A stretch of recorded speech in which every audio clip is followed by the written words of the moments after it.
Everybody put your hands together for the tutors. They're so rad. The two kids playing with their dad in the living room, being so damn cool with those groovy tunes. Okay, that's enough of that. My name is Brooke Barcel. I'm the host of tonight's open mic. We are from the Backline in Omaha, Nebraska. Yeah. But from time and space, we are also from many, many other places.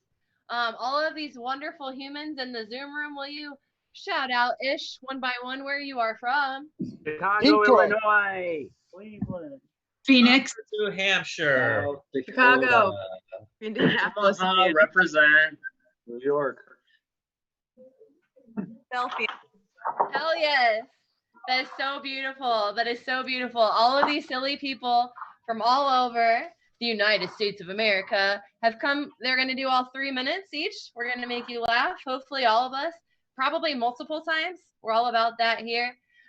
You can be watching us on the Twitch live stream. You could be watching us on a Facebook live stream. You could be watching us on a YouTube live stream.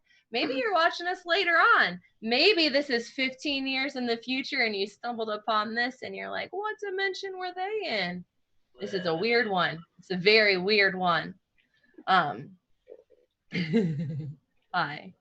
Okay, I'm gonna tell some jokes, and then we got a whole list of fun. So much fun. So much fun. Speaking of so much fun, I am so much fun. I am at Brooke Makes Fun. If you want to send a Venmo, no pressure, or just a 69. Some people send me those when they see them, like if their phone battery is at 69%. And turns out it's 69 in Chicago, or at least it was. Thank you, Lauren, for that one. It's a double dip, 69, when their phone battery is also at 69%. Yeah. When there's 3, watch out. 69 fairy and all the glory.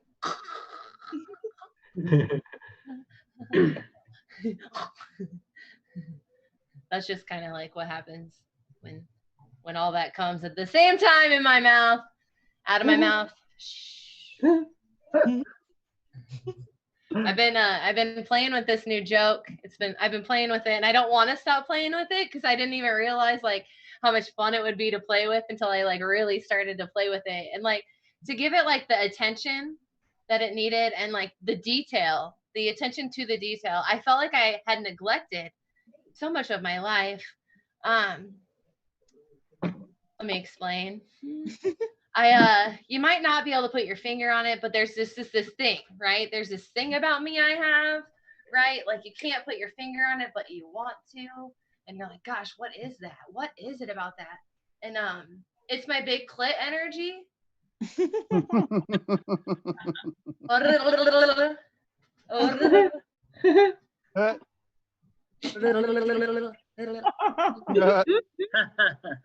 I apologize if it's intimidating. I know it can be a lot.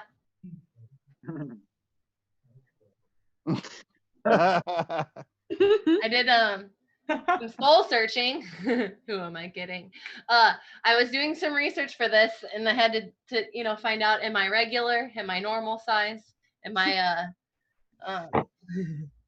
do I majorly measure up, or do I minorly measure up? Like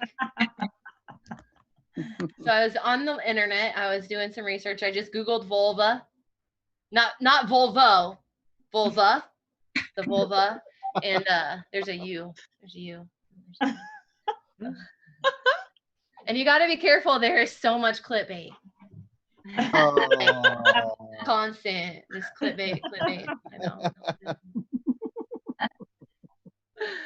And it turns out they are so different. Like so many petals and flowers and like butterfly wings, basically.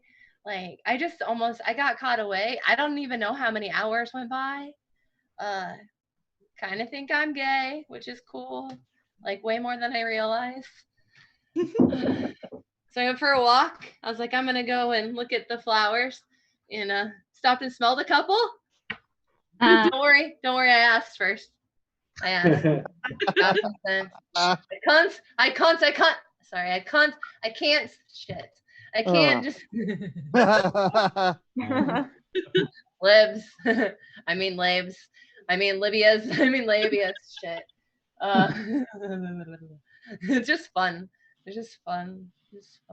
Me and my friend, we were stapling. That's when it's kind of like scissoring, but you just touch clits. Do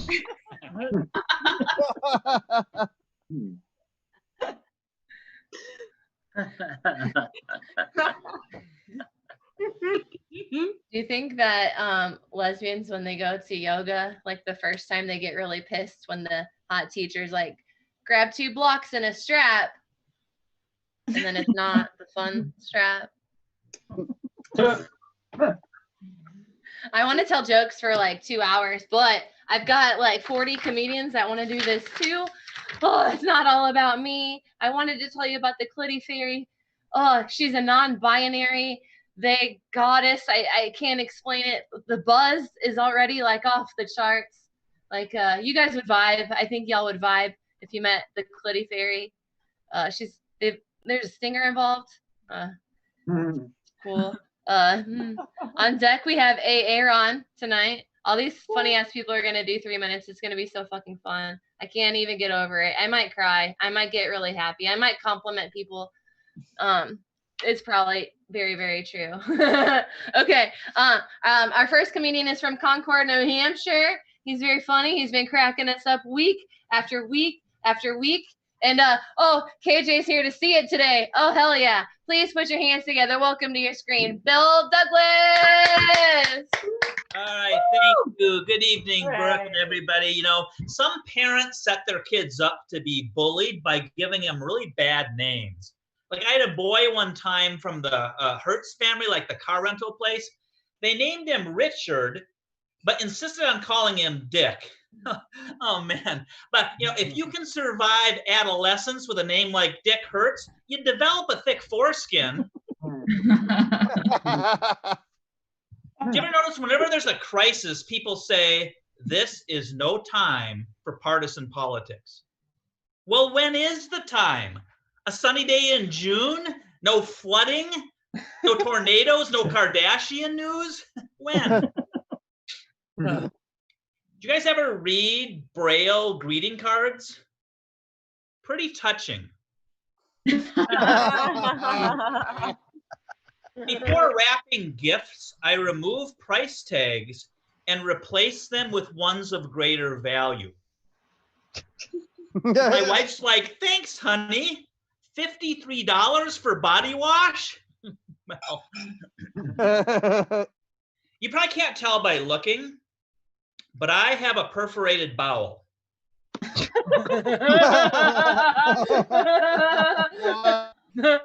I don't mind. I mean, when I'm gassy, you should hear the tunes I can play on it. Yeah, sometimes I'm struggling with my wife and she's like, horns? Is that Louis Armstrong? You guys read Yelp reviews for restaurants? How do they help? Too spicy, too bland, just right. Who writes those things, Goldilocks? I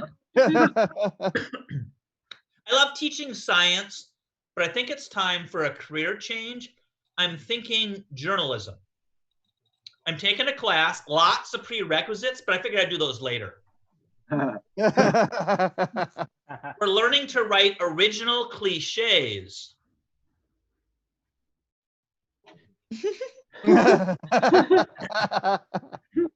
And I'm doing a story on flashers. Actually, I guess it's more of an expose. My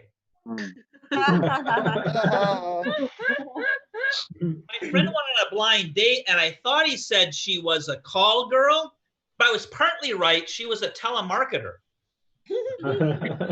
That's pretty good. A Ford with square wheels is a poor role model. 0 to 60 and never mind. Thank you so much, Brooke, and everybody have a great night. Thank you, Bill. Yay. Woo. Thank you, thank you, thank you. We've got wow, so much more. Okay, on deck is Katie Zane. Our next comic comes to us from Detroit. Very, very funny. I don't know why my voice did that. Where is he? Oh, cool, you waved. And I was like, what's going on in that side of my eye? All right. Everybody, please put your hands together. Help me welcome to the stage our next comedian from Detroit, Aaron. Woo! Hey, everyone. I'm Aaron. My parents spelled my name with 2 A's because they thought I was going to be an alcoholic. Thanks, Mark and Rita. Addiction runs in my family, and it started when I was young. I got hooked on phonics. Look, I don't have to go to the drugstore to spell spermicide prophylactic. Years back, I had to have a testicle scan. That's TESTICLE. Thanks, phonics. Because they hurt during lovemaking. Doctor suggested before having sex, have them removed from my wife's handbag. My parents only had 1 letter book for baby names, the letter A. I got the first name out of the book. My sister Andrea got the top of the second page. Then my sister chewed up the book. So my brother got Argon. Lucky my mom had the periodic table. He's a gassy one. When I was younger, I used to use lawn darts to get rid of my younger siblings. May they rest in peace. And that's why I'm not allowed within 100 feet near a playground. But, Shit. Yeah. Terrible. You know what? I'm kidding. They're alive and well in a vegetative state. Oh. Look, I knew every time my parents had sex, I could hear the bed springs creaking. You can't forget that. I used to say, come on, guys, use your own bed. Oh. Oh, shit. During lockdown, I had a tooth break. The dentist office was closed, of course. So I had to pull with needle nose pliers. Oh. Yeah. Tomorrow, I'm taking out my appendix with a hacksaw. No. Nope. I had to get tested for COVID recently. Oh, it's terrible. The test came back negative for COVID, but positive for cotton swabs in my brain. Yep. I celebrate the small victories. I'm happy if I can get dressed, go to work, and relieve myself in the correct order. And during quarantine, I've been volunteering to lift people. It's a rewarding experience. So far, I have 2 fifths of Jack, a fifth of Captain Morgan, and Beethoven's fifth. Here's what ails me. All right, thanks, guys. Hey, Aaron, how did his parents know? Maybe it runs in the family. I know, Maybe. and I don't know. Okay, our next comedian, she is from Birmingham, Alabama. She found her sweet, sweet way all the way here. She's hilarious. She was here last week, I think, or it was Anarchy. I do a lot of open mics now. They're starting to, You guys are all fun. You're so much fun. Please put your hands together. Welcome to the screen. Our next comedian, Bobby Clark. Sutton. Bobby Sutton. Good evening, guys and dolls. Are we still having a fabulous pandemic or what? I am Bobby Sutton. I am your hot piece of white trailer treasure stay-at-home mom. And, I just want to let y'all know a little bit about me. I am the proud mother of 2 boys. Yeah, they're great. I used to have 3, but tragically we lost one. But in my defense, that Costco's a huge freaking place. Yeah, I am glad that I'm a mom to all boys because I don't think I'd make a great mom for girls. I just don't make that great of a girl. I mean, do these look like the nails of someone who gives a shit? I hacked that one down with a potato peeler. This one right here, hacked it with a potato peeler. But yeah, I am more emotionally and physically built like a prepubescent 12-year-old boy. Yeah, you see this? This is all Wonder Bra here, people. Oh yeah, you feast your eyes on all this isn't. Yeah, because I can't even push them together and make one good one. At best, I got a cup holder. It's sad, but I know I don't sound like your typical white Southern mom, and that's because I was raised by the typical black Southern mom. My mom was an OG. I love her dearly. She was tough as nails and wonderful and loving, and when she would get fed up with us, she'd be like, all right, that's it. I have had it. I swear to God, the next one of you gets out of hand, I'm going to slap the black right off you. I've already done it to that one right there. Don't you make me do it again. Oh, shit. And I used to say, Mama, why do you lie about slapping the black off? And she said, baby, that ain't a lie. That's a joke. Ain't nobody believes I can slap the black off anyone. If I could slap the black off, I'd be the richest black slapping woman on the planet. What? I'd have people stretched all the way around this world asking them, what you want there, honey? You want that full $1,000 black slapping, or you want that $5.99 Michael Jackson special? But now, if you're looking for me in the neighborhood, you got to call me by my street name, and that's the Little Ritz, because I'm a special kind of cracker. Oh, God. Yeah. All right. Woo! Everyone, please put your hands together for Bobby.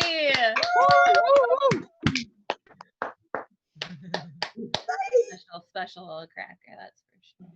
On deck is Kevin from New York.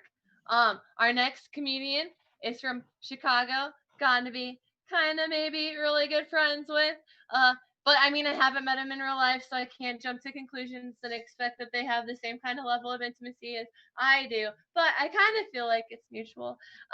They're very funny, very awesome. I've gotten to do some shows and tons of open mics. Please put your hands together. Help me welcome to your screen the very funny Katie Zane. Thanks so much, Brooke. I also liked our non-committal friendship right there. You're like, we're sort of kind of maybe friends. It's cool. You're my friend. I knew it. So, during this pandemic, there's been some days that have been kind of tough. And to be honest, I've been finding myself daydreaming about being back in a mental institution. That's not actually sad. It's just that when you're in a mental institution, it's about the same as being in quarantine. You can't go anywhere. I'm immunocompromised. I've barely left my apartment for like 6 months. But in the mental institution, you get snacks twice a day. And all your meals are brought to you on trays that they then take away so you don't have to clean anything up. And also, when you're in like a mental ward, if you get really anxious, you're probably going to be offered a Xanax. That's not going to happen in my apartment. There isn't an RN going door to door being like, do you need something? That's not how anyone's, I mean, if any medical professionals do really want to help and they don't want to work in a hospital, that would be the way. Just walk around being like, do you need anything? Can we offer you a pill that would make you forget all this? Speaking of forgetting all this, so when I was in the hospital earlier this year, I started a medication that had a side effect that at the time I was like, I don't know about this, but now I've never so badly wanted a side effect to happen. The reason is that side effect is dementia. And I can think of no better time to forget what the hell's going on as right now. And the best thing about it is it's like, oh, my anxiety is better, but I don't know my name. You know? Like, where am I? What am I doing with my life? But I'm confused about the timer, but it's cool. I don't think I have enough time to do what I wanted to do. So I'm just going to quickly talk to y'all about what's been my coping mechanism is that every time I see something that's awful or something that Trump has tweeted, I just try to think about how C-3PO would react. What he might say, you know, is it an oh dear, we're doomed? This asteroid we are on is unstable. Which moment is it, you know? And also, he was an anxious robot. I can think of no one better to be my mental health guru in these times. You know, C-3PO for president. I've been Katie Zane. Thank you so much. Yeah. Hooray. Get together for Katie Zane. You see them in Chicago. Follow them on the Instagram. Katie, put your information on either like the Facebook chat or the Twitch chat, same to all the comedians. That way, the people that are watching, all 1,000 of you, can follow us and make us like Insta famous and stuff like that. Okay. Oh man, this is just getting started. Oh, I love it so much. Oh, I love it. Okay, on deck is Dana. Our next comedian is from New York. He's very funny. It's been a while since I've seen him, so I'm excited. Hear something new, maybe. If not, maybe I'll hear it different and I'll still laugh. That's how open mics are, y'all. Please put your hands together. Welcome to the screen, Kevin Escobar. Can you hear me? Can you hear me? Yeah. Okay, that's how I start every internet show because you never know, right? But welcome to my New York City apartment where I've been doing comedy in my underwear for months now, and I'm getting used to it. I don't know about you guys. Hopefully they let us do the same when we get back on stage. But we'll see. So yeah, hi, my name is Kevin Armando Escobar, Escuero Capo Cardona, but you can just call me Kevin Escobar for short. Sadly, I am not related to Pablo Escobar because then I wouldn't be doing this for fun, of course, right? I assume everyone knows who Pablo was. He was a great man. I actually used to be a Spanish tutor back in college, which is how I did, made some extra cash on the side, besides selling drugs, of course, right? Now, does everyone here mind if I teach you some Spanish real quick? Oh, sí, por favor.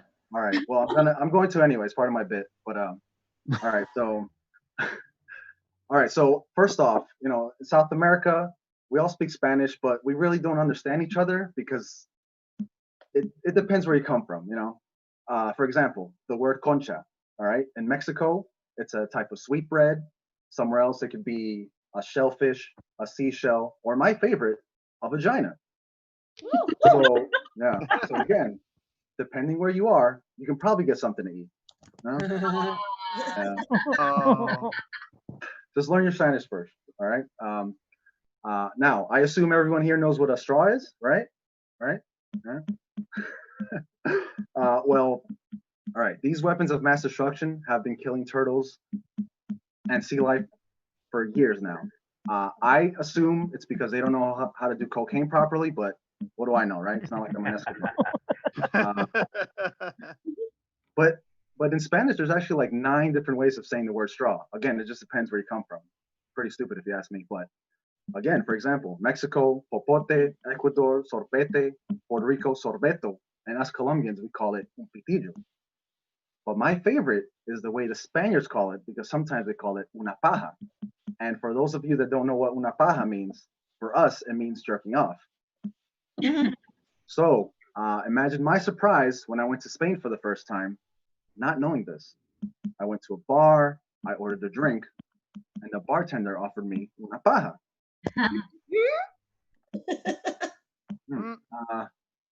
So again, learn your Spanish because you might end up with a dick in your mouth. So Hell yeah. you might. That is the main word. But thank you, Brooke, for having me. That was nice. Thank you. Love it. You know what? That was nice. That was nice. Actually, a little bit. You know, like when people say like, "Oh, nice," it's because they heard about a 69. Yeah, it's true. I'll be like, nice. Oh my gosh. I swear. It's the little things that keep us sane. Yeah, you got to focus on those. Take care of the big things, but don't like worry about them too much. Okay. Vinny, I don't think is here, right? Maybe? I don't know. But what I do know is I'm skipping ahead. And I do that sometimes when I cross people off. It's been a fun list, guys. We're doing good, see? We're doing well. So on deck is Danny. Our next comedian is from Phoenix, Arizona. Fucking fabulous. I've just been telling people that we're friends. I didn't even ask permission, but I think we did that already. We did that a while ago. Everybody, please put your hands together. Welcome to the stage. Screen. Dana Wisson. Right.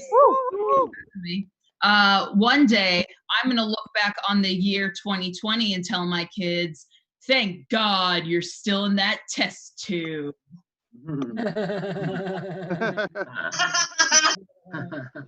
I'm the only person I know who's never had any cavities. I guess that's because sucking dick is one of my favorite activities.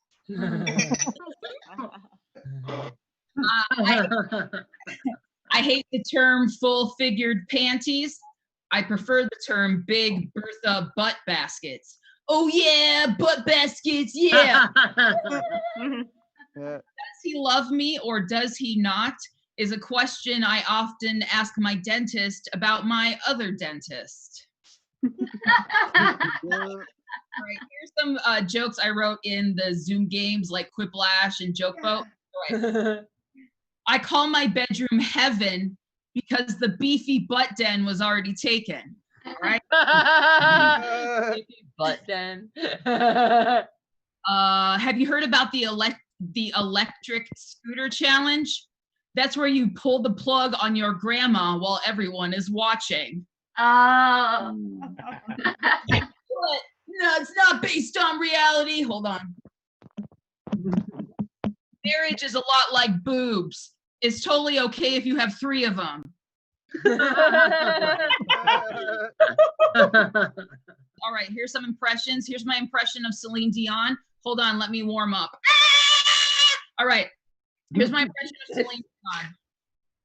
The whispers in the morning of lovers sleeping gently. All right, that's kind of Metallica, but you know, same thing. Okay, let's see. Here's my impression of Cher. Here's my impression of Cher eating a burger. Thank you. Okay. Impression of Katy Perry. Let's see if this one works out. Here's my impression of Katy Perry.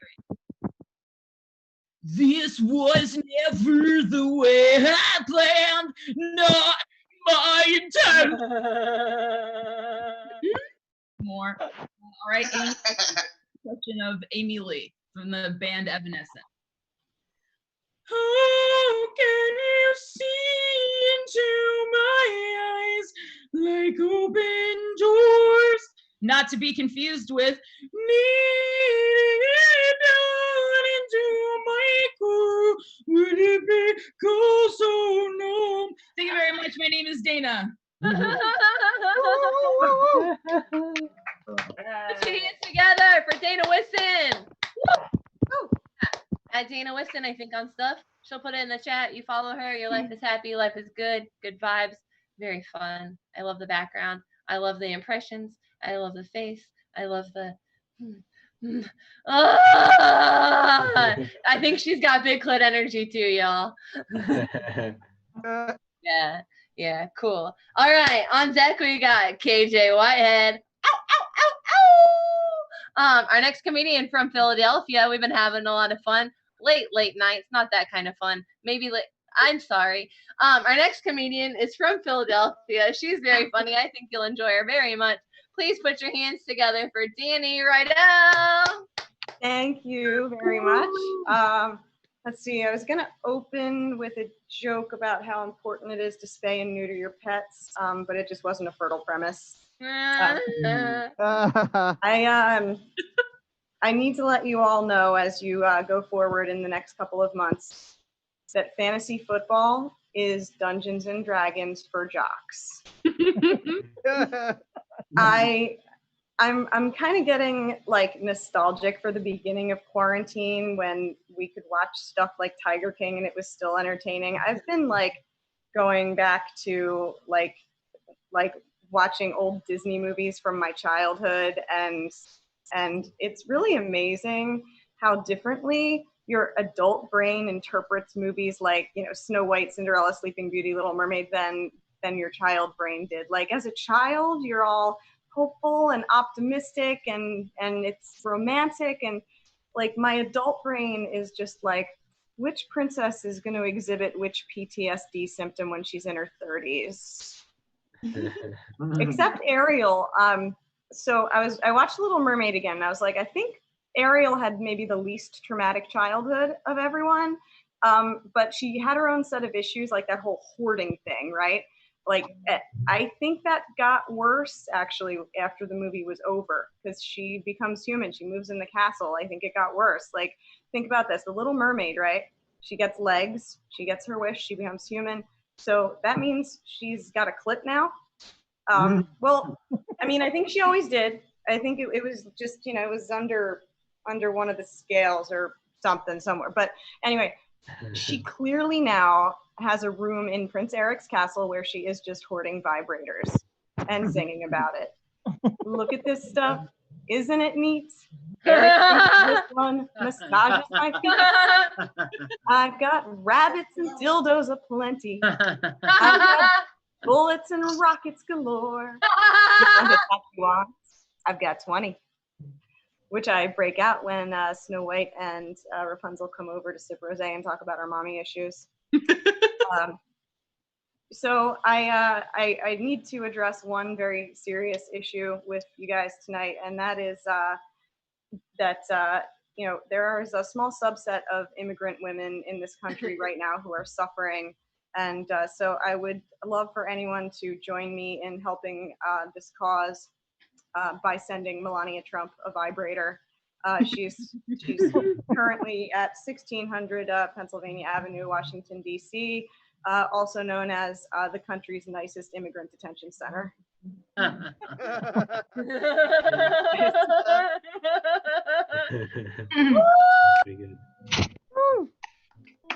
Oh, please put your hands together for Danny. Holy shit. Wow.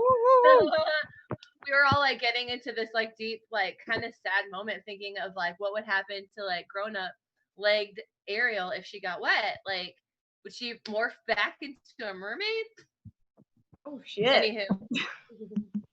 Danny's hilarious. Follow her, book her on your show, have her over, paint each other's nails, be best friends. Yeah, why not? You know, I was trying to tell the Omaha comics how many amazing comics that I've been meeting online, and they just don't understand it. They don't understand it, and I don't think I can put it to words. Like, if I tried to tell them about one of you, you know, like, I would just be worn out, and then to tell them about another one, and y'all are great. Y'all are adding so much to my life, like, for real, so much, just joy and amazement. Did we track down Vinny, or is Vinny still a no? I don't see him. Yeah, so no's a Vinny. Cool.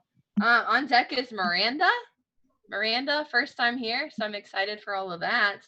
Our next comedian, not first time, one of my regulars, one of my friends. Yeah, I can't wait to hug in real life. Ah! Please help me welcome to the screen the queen of radical comedy from Chicago, the very funny KJ Whitehead. Wowdy, wow, wow, my time is now. It is great to see you all and stuff. I have something to tell you that happened before the pandemic. Before the pandemic, I had a friend named Lars, and I actually ended up having a crush on him. But the thing about it was, this is in the midst of him getting top surgery. He's trans too. And he actually managed to get top surgery, and I was very happy for him, and I got feelings for him. On the day of his surgery, I told him that I had such a crush on him that it hurt. He said, "Why are you telling me this now?" I said, "We're both going to get something off our chest today." That's just how it's happening. I have a really, those who've been watching this past week with things I've dealt with, I have a very difficult relationship with men, but I love this white men trying to pronounce my, like I just recently changed my name. The K in my name stands for Kuchi Chagalia right now. My favorite thing is trying to find white men trying to pronounce it correctly. That's something that's not going too well. Being around men and having men tell me that I'm a man, I decided that, you know what, I might as well see what this is like again. So I put on a t-shirt without a bra and baggy jeans, and I went in front of my bathroom mirror. And I thought I would get some type of male feeling. But then again, I ended up looking like the butch lesbian that which would ask me out. Mhm. That's just how. My relationship with women is that I want to look like them, but at the same time, I want them to pick me up and throw me on a bed. Yeah. But then cis men get on my case like, KJ, you're so full of yourself with your comedy, how you put yourself out with different shows that have your name on it. It's like you have to do it yourself, huh? You have to always do it yourself. Fucking right, right? And I'm like, that's exactly how the female orgasm works. Listen, hear me out. Cis men in the audience, you might get it done, you might not, but there's nothing wrong with a little vibrating courage. I just wanted to share that with you all. And I think, yeah, that's all I want to try out. Trans women are women. Burn everything. Fuck Donald Trump. Faith is the enemy of reason. I am KJ Whitehead. Good night. Follow I am KJ Whitehead on Instagram. Go to the website, check it out. Thank you. Thank you for being you. Thank you for being fantastic and yourself and being here and sharing your truth and your light. Love it. On deck is Nick. I almost said Dick. You know, like when you flip the letters. I'm not gonna say I'm not dyslexic, I'm just horny. I wanted to see Dick, okay? I wanted to see Dick. I looked down on deck. Nick Dees is on deck. Our next comedian, first time here, super excited to hear. Let me find you. Where are you? There you are. Cool. Oh, then you moved. I don't know why. Everyone, please put your hands together. Welcome to the screen, Miranda. Woo! Good evening, everybody. So just a little bit about me. I am a first-time sort of comedian. I'm actually a juggler. I am part of the Omaha Juggling Club. What? And I got a little show and tell for you guys. This is I don't know if you guys can really hear it, but there's actually like sugar or sand or something in here. This is what's called like a Russian ball for juggling. And the idea is it's basically like a ball pit ball, but it has like sugar or sand in it so that when you drop, the ball doesn't roll away too far. And I wanted to tell you guys a story about last October, when I could still fly on a plane comfortably, I brought my juggling balls to Richmond, Virginia, to visit my sister, and I got stopped by the TSA. Could not explain to the TSA agent that I did not know what was in them, and that taking them apart would actually ruin them, and that a friend I'm a juggler, and I can prove it to you. But I almost said that they were Russian balls, but I decided to leave that part out. I thought it was best. Yeah.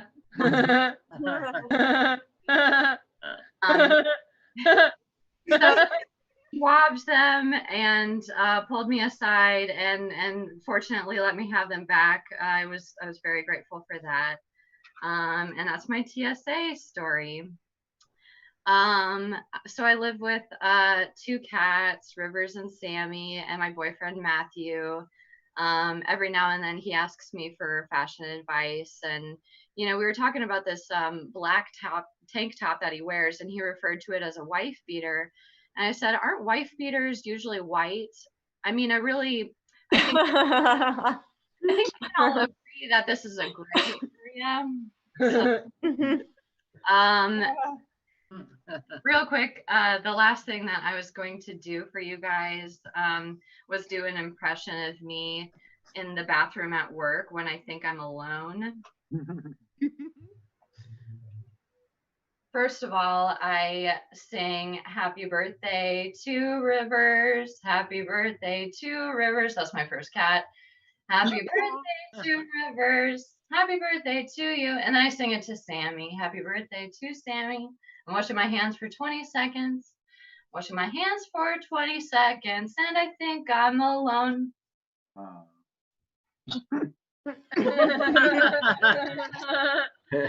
Oh, you put it back on me and she's still dancing. Dancing. We have 3 minutes. We keep it so tight because we like to get everybody in and then have a bonus minute at the end. That was Miranda, everybody. I'm not going to lie. I wanted to see you juggle. I really did. Next time. Yes. Okay, cool. Okay, cool. On deck is Christine.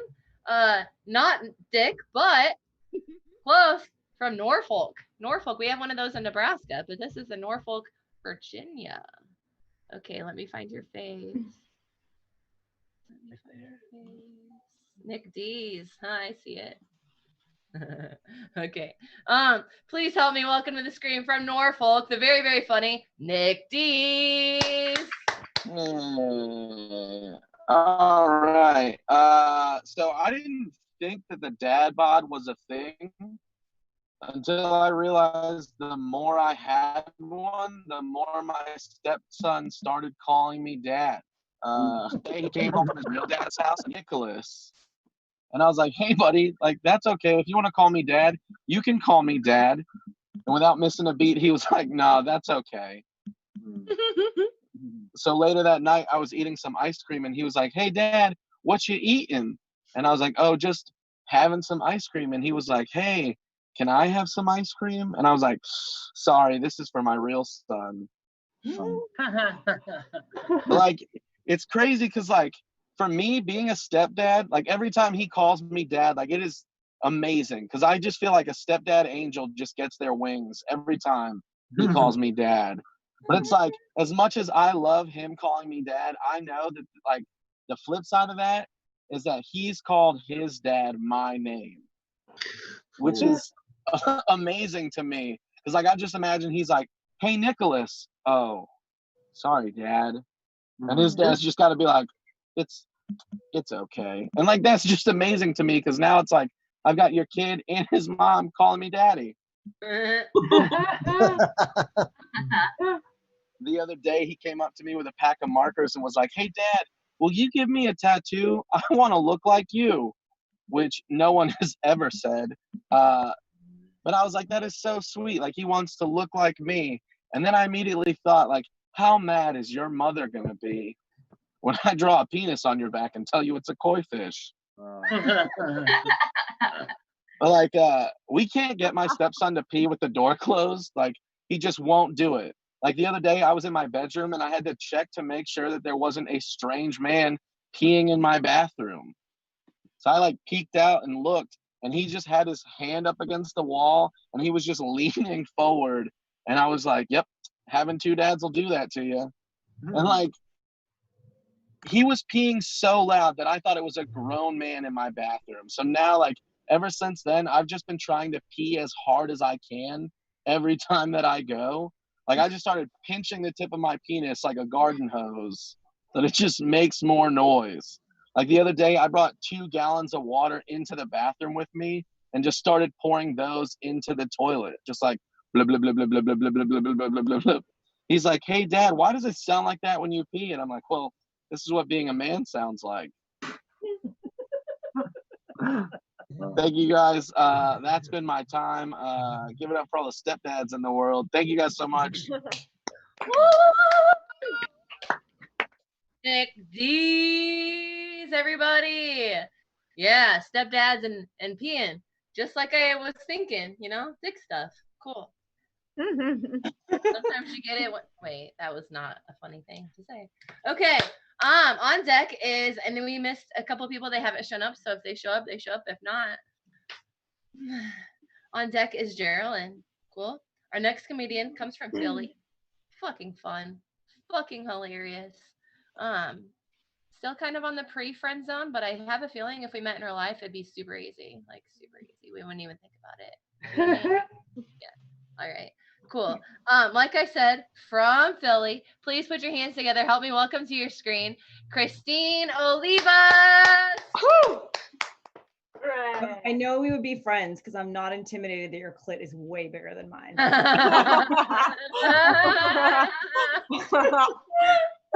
I can barely find it. So, so have you guys ever walked down the street, seen like a 40-something-year-old guy and been like convinced that guy still thinks eating pussy means sticking the tongue in and out of the hole? Don't do that, Ben. That's Ben loves vagina. That's been clear from the first moment of this show. He just did the tongue sticking in it out. Okay. Anyway, so I grew up in LA in a fundamentalist Christian cult, which is pretty fun. I know there's some anti-cult people, I hope, on this call. And I know LA seems like a very weird place to like set up shop as a cult, but I actually think that Christians and Los Angeles, which we call them, have a lot in common. For one, they're both fucking name droppers. Like Christians and LA people. Like LA people will be like, oh, do you know Simone De La Rue, my personal trainer, who also helped tone Chrissy Teigen's thigh gap? And then Christians will be like, do you know Jesus? He's my personal Lord and Savior. Bunch of Christians are total star fuckers, and so are people from LA. The other thing that growing up in LA taught me is how much the Bible and porn have in common. Yeah, they both teach terrible lessons about what happened to sexual women. Think about it. In the Bible, women get stoned to death for committing adultery. In porn, women commit adultery and get away with it, but they don't come. Fucking unfair. Yeah. Let's see. I was thinking a lot about 20 years ago. I'm a freak like this. Literally 20 years ago to this day, approximately, I lost my virginity. Give it up for me. So I've been thinking about that. I've been thinking about this whole thing. Like women often fall very guilty to the whole like bad guy, good guy thing. Like I know we like to judge men for this, but we do the same thing. Like we get our panties all fucking wet for the guy that never texts back. And if a guy actually like gives a fuck about us, we get all squirmy. Guys have a version of this too. It's called the Madonna whore complex. You guys familiar with this? This is when men only want to like fuck women that they see as trashy, and then the woman they want to marry is like pure, and the woman they want to have kids with, right? It's called the Madonna whore complex. So we've seen this play out with men like JFK, with his wife, and you know, Marilyn Monroe, Dustin Hoffman in The Graduate, and my father. I mean, look, I want to say is my last thing. Sorry, Dad. Just because you married a virgin, you can't hide the fact that you like to fuck prostitutes. Happy virginity anniversary. Yes, you tell him. Please put your hands together one more time for Christine Olivas. Woo. Olivas on the Instagrams and stuff. You guys can follow her too. Very, very fun. She can barely find her clit. Aww. Oh, cute. Anybody teeny tiny? I could find it, I bet.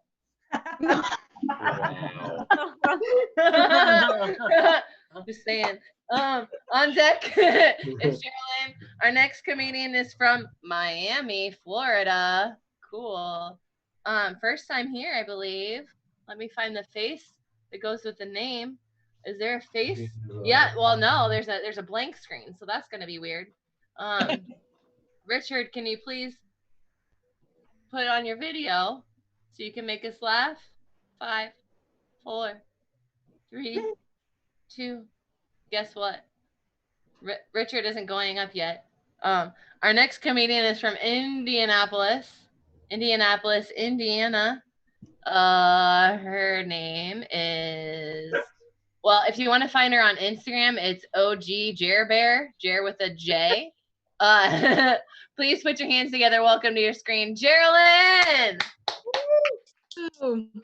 Thank you guys. It's good to be back on this mic. So I've been growing my hair out.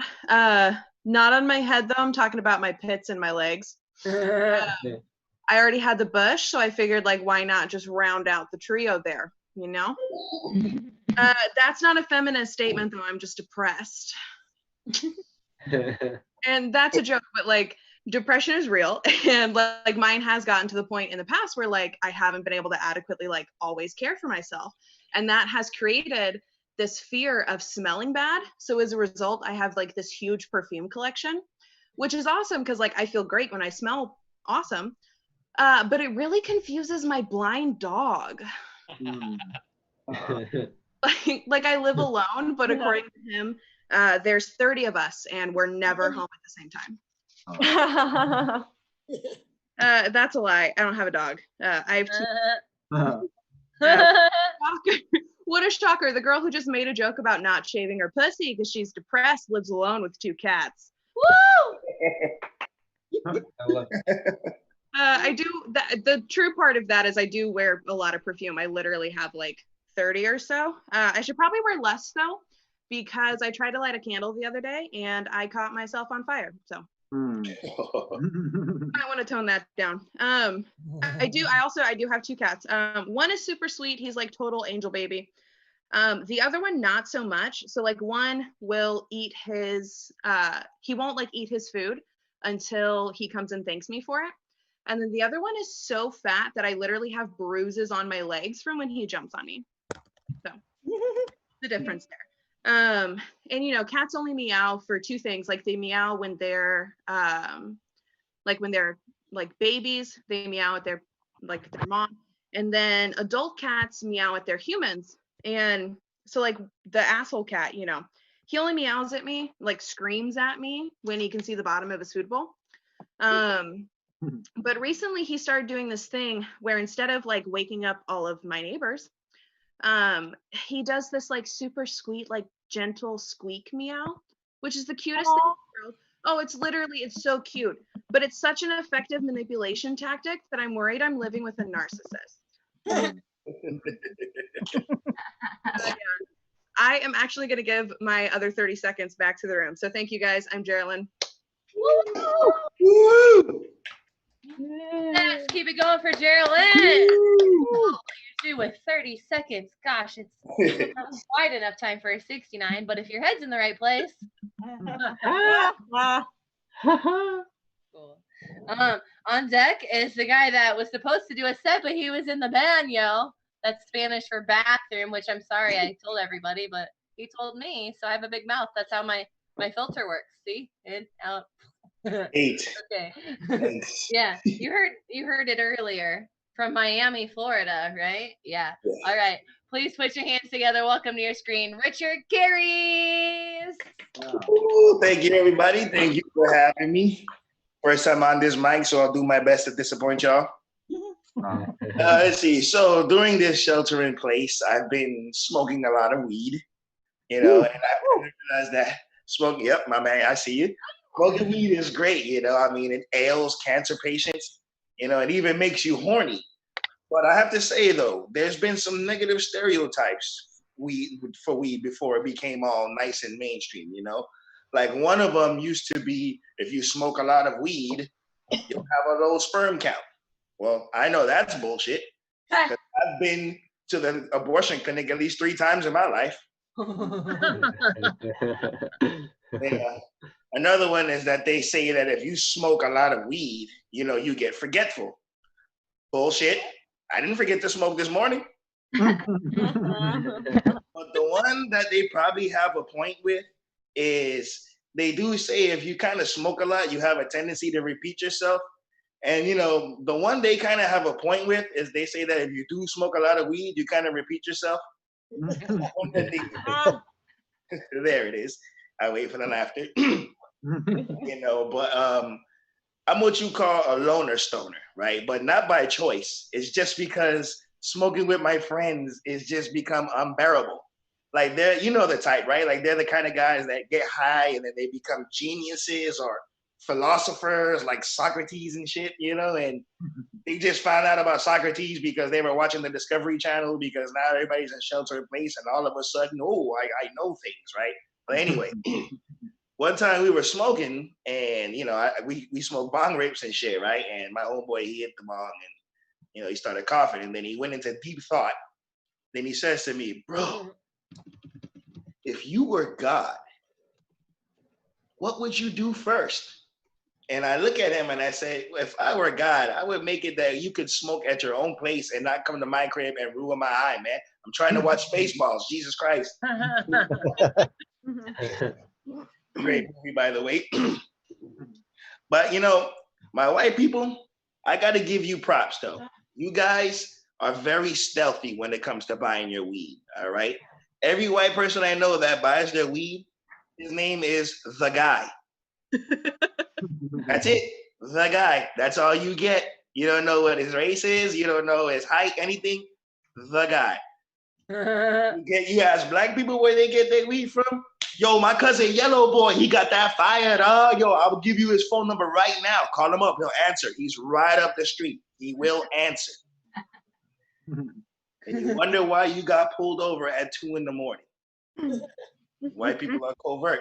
Plus, when you pick up from white people, they have it nicely displayed and they let you try it. Oh, am I running out of time? Yeah, we do 3 minutes, and then if you stick around, we do a bonus minute at the end. Oh, 3 minutes. Okay, well, basically, the end of that joke is when you buy from a black guy, not only do you have to buy it from him, but then you got to smoke him out. And then in the weed business, we call that reneging. Cool. Sorry, I'll remember not to use that term. Huh? I said I'll remember not to use that term. Yeah, only in spades. You'll be all right. Okay. Everybody, please put your hands together one more time for Richard Carries from Miami. Thank you. Buying some drugs. Whatever you need. Giving you love. Okay, that was weird. Just a little musical interlude, I guess. A couple people didn't show up. You know, life is a trip. This dimension is fucked up. So if y'all have stuff, I get it. Try to communicate, but sometimes, like, you might be too depressed to move. That's okay. Put it on the live stream and then just hear us, right? Just hear us and fall asleep. Let your subconscious soak it in, soak it in, soak it in. You said something earlier, Richard, about you were in deep thought. And I remember the other day when I was super deep in thought. Nice. She was like, ah.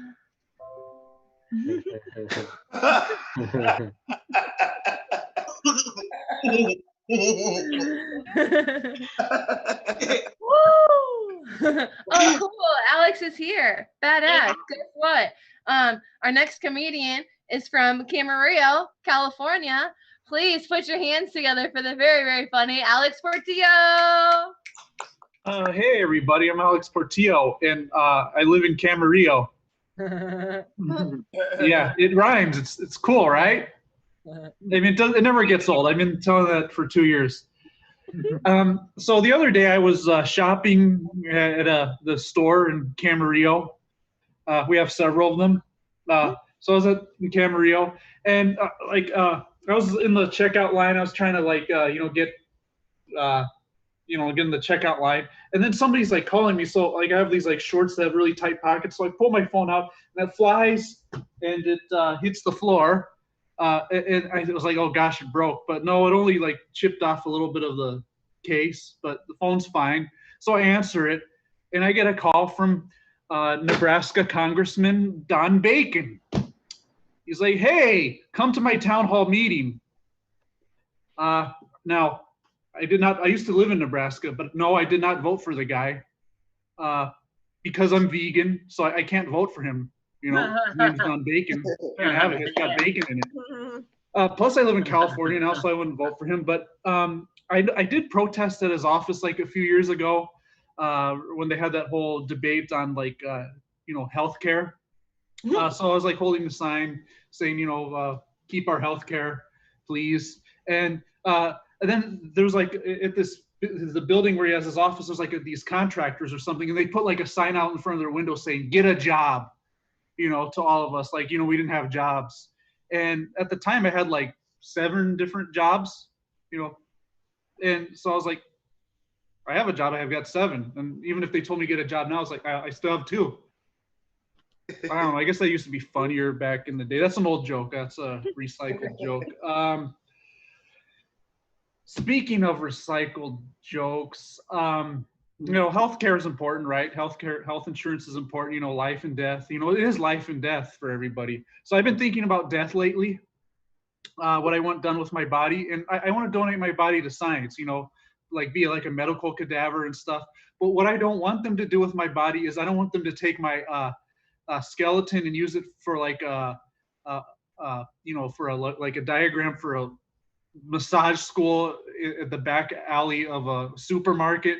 Because I used to teach at a massage school in the back alley of a supermarket. I was teaching anatomy, and I was like showing the massage students, hey, okay, this is where the hip bone's connected to the leg, and then the leg fell off.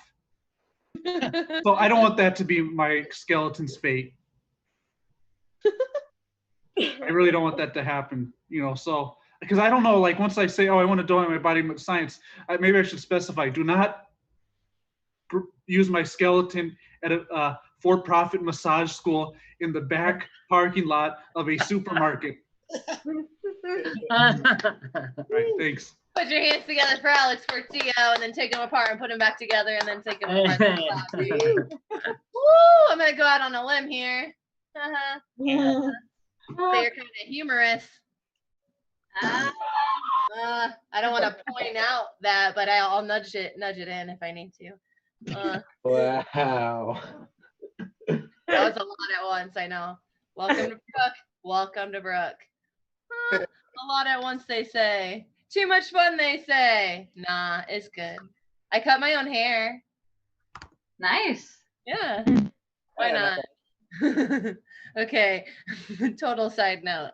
Okay. On deck, we've got Ben Miles. Oh my gosh, this fun little kid. He came to the Anarchy Mic over the weekend. I think he ran a marathon, and then he jumped off a curb. It's on his Instagram. Follow him. It's so much fun. All right, please put your hands together. Welcome to your screen, the very funny Ian Zandy. Ew, what an intro. Like, and then he jumped off ooh, what's she gonna say? A cliff, a curb. Oh, okay. But no, thank you. So I think that the safest way I've heard to walk to your car at night is to do the Wolverine method, which is when you take your keys, you put them in between your fingers. That way you can like kind of cat fight villains when they try and rob you, or that's what I think it is anyway. It's the Wolverine method. I have a better solution. Well, I have a better solution. Bird scooters. Okay, hear me out. I don't know if you have these where you live. Here in LA, they're fucking everywhere. Okay, it's a motorized rental. You can just leave them wherever you want. You can leave them in front of your yard, leave them in front of a coffee shop. You can set it in front of your ex's house. Okay, you can leave it anywhere. But what I was thinking, I'll use it to get from wherever I was to my car at night. You know, the bad guys can't catch me if they're on foot. You know, I'll just ride it along and I'll be like, trap! I'm going too fast. That's my train of thought. And this is perfect. Unless they also have bird scooters. You know, just a bird scooter gang going down Sunset Boulevard, chasing me. All it, oh, it'll be like a Star Wars speeder bike chase. I'll throw bananas like it's Mario Kart. They'll spin out on the road. This is a high concept joke. Like Dr. Rainbow Bridge, you bozos. I haven't played Mario Kart in a while. Let's say they catch up to me, you know, and I'll be like, not today, criminals. You know, I'll stress out each of those words. I'll stress out criminal. I'll stress it out more than H&R Block on tax day, okay? But you know, I'm sure, I'm pretty sure, you can't tell, but it's true, because we're in Zoom, but I overcompensate for being fucking hilarious, but I'm pretty short. I'm like 5'7", okay? So I imagine one of these goons just picks me up by my short legs, tries to shake my money on me like a cartoon villain with a piggy bank, but they can't shake it out. Why? Because I wear skinny jeans. 7, y'all. Look at my hair. I'm a rejected member of Blink-182, okay? That's why you should wear skinny jeans, okay? We pan out of this whole situation. It's a commercial for Hot Topic. It just says in big, red, New Times letter, New Times Roman font. Hot Topic will keep your money safe. Hot Topic should be a bank, y'all. Thank you. I've been eating Hot Topics for bank. Put your hands together for Ian Zandy, Z-A-N-D. I think he's so fucking. I was writing in the Facebook chat, but like, just like you're like, you're so serious and you're so like, it's fucking funny. You're so funny.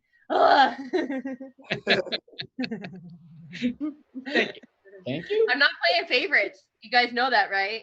Y'all know that, right? Because y'all are so funny. Like, you're so funny, and you're so funny, and you're so funny. You guys, I'm just looking at the speaker view right now. I'm just kidding. It's on the gallery view. Ugh.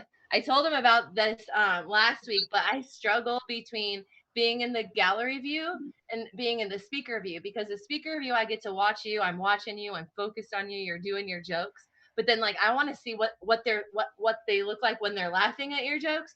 So then I go back and forth, and I want to see them laugh, and then I want to just see you. It's exhausting just to appreciate y'all so much, but that's why I'm here. That's why I make the big bucks on the Tuesday night, working out in my bedroom. Although someone said they'd watch me eat on OnlyFans, so maybe I'll look into it. Okay. We're almost to side 2 of our playlist here. On deck is Ian Ryland Smith. There's 2. Isn't that funny? What could we put in between 2 Ians that would make us? So fun. I know you're a lot. He's a lot. I'm a lot. What do you do?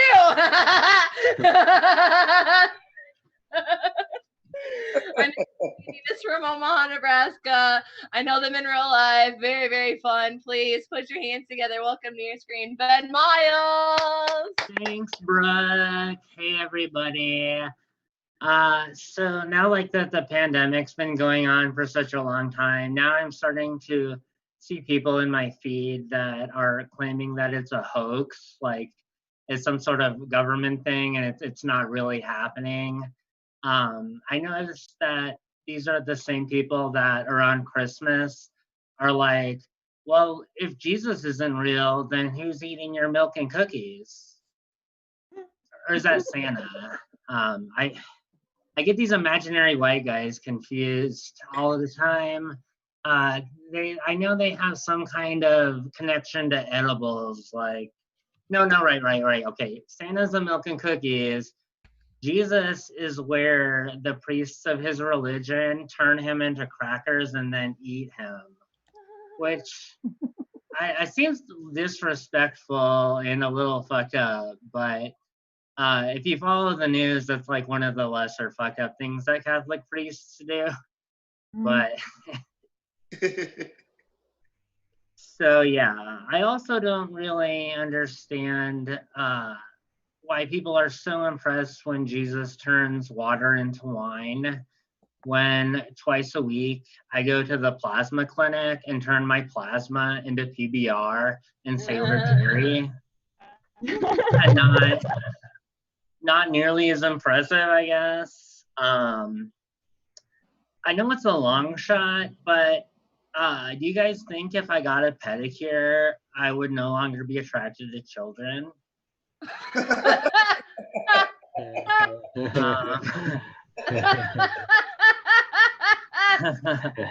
That's funny. So I've decided for my next tattoo, because my tattoo right now is J.K. Rowling tattoo, and she's been a real shithead lately. So I need a new tattoo idea.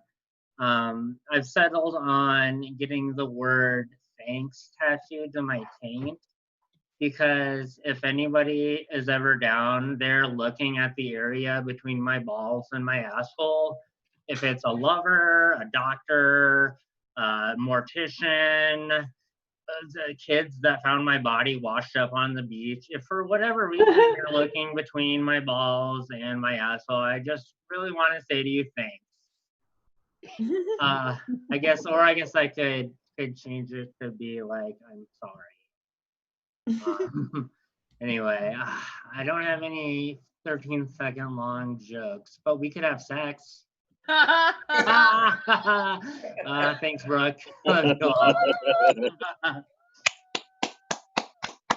Yeah, it ain't easy. You know, that's kind of like, you got to be careful during a 69, you know? Make sure the angles are right and you don't want your hair to get caught. That's why I recommend that it's just a stop on the journey. It's not a full destination. Wow. Okay. On deck is Carmela. Our next, I know, right? Our next, did we do another round of applause for Ben? Let's do one more round of applause for Ben Miles. Woo! Yeah, because it ain't easy. That's why we do that twice. Okay, on deck, like I said, is Carmela. Our next comedian comes from Sioux Falls, South Dakota. He is starting his own little open mic, I believe, tomorrow. So y'all can sign up for that one if you want to, if you think he's fun, if you want to hang out with him. He's been helping me out tonight, making sure that I know if people aren't here, because, you know, people have lives and distractions, and they might smoke weed and forget stuff. It's okay. Oh, yeah. Please put your hands together. Welcome to your screen, Ian Ryland Smith. Thank you. I'm just going to take 10 seconds real quick to forget that I'm in denial.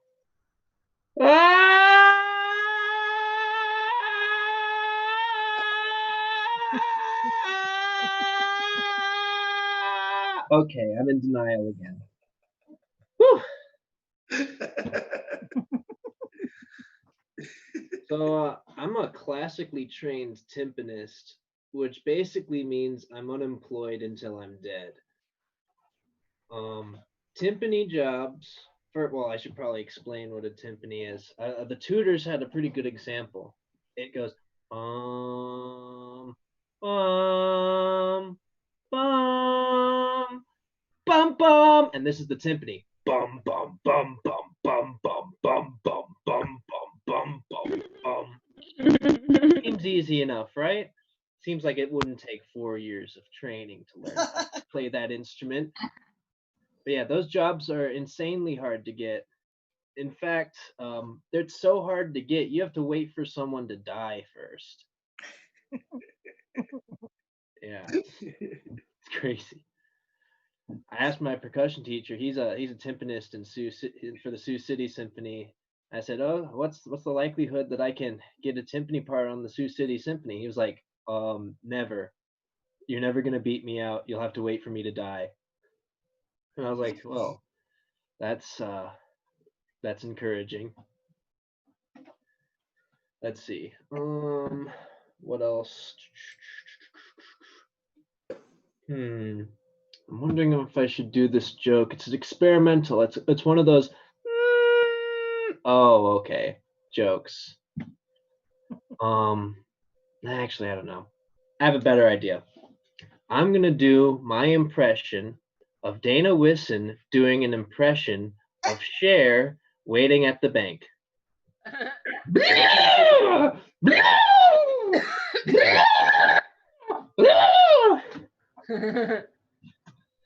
That was my impression of Dana Wisson doing an impression of Cher at the bank, waiting in line. Let's see. I would just love to go on a rant about how awful South Dakota is, but I only have 20 seconds. So I'll just give you the short story. We've got good comedians, but everything else is trash. And I'm not looking forward to Sturgis Rally, which I call Poser Fest. Just doctors and lawyers in a midlife crisis. Thank you very much. Please put your hands together for Ian Ryland Smith. Woo! Does just bringing the humor straight from South Dakota. Very silly, goofy. I'm rubbing something off my screen. I don't know what that looks like to you. If it looks like I'm swatting a bug or what. Does it look like anything at all? Hi. Okay, so yeah, I did see that Alicia was here and Kate communicated. So thank you, Kate, for communicating. I'm gonna give Alicia a minute and Carmela a minute, and then I was looking to see if Matt was ready. Yep. Okay. Cool. So we're gonna have Matt go next, and then we'll touch base with Carmela and Alicia and see where we go from there. Okay. It's all about just being present, being where you're at. Try not to worry because it's not ever gonna be like you think it's gonna be. You know, it's not. It's always different. So whatever. Cool. All right, just a little philosophy before we get on to our next comic. I snuck it in. You didn't even notice. Subconscious shit. Please put your hands together. Welcome to the very, very funny Matt Swakis. Hello. Thank you for all gathering around to hear Chow's stories. Yeah, that's the thing. Like, I look young. I am young.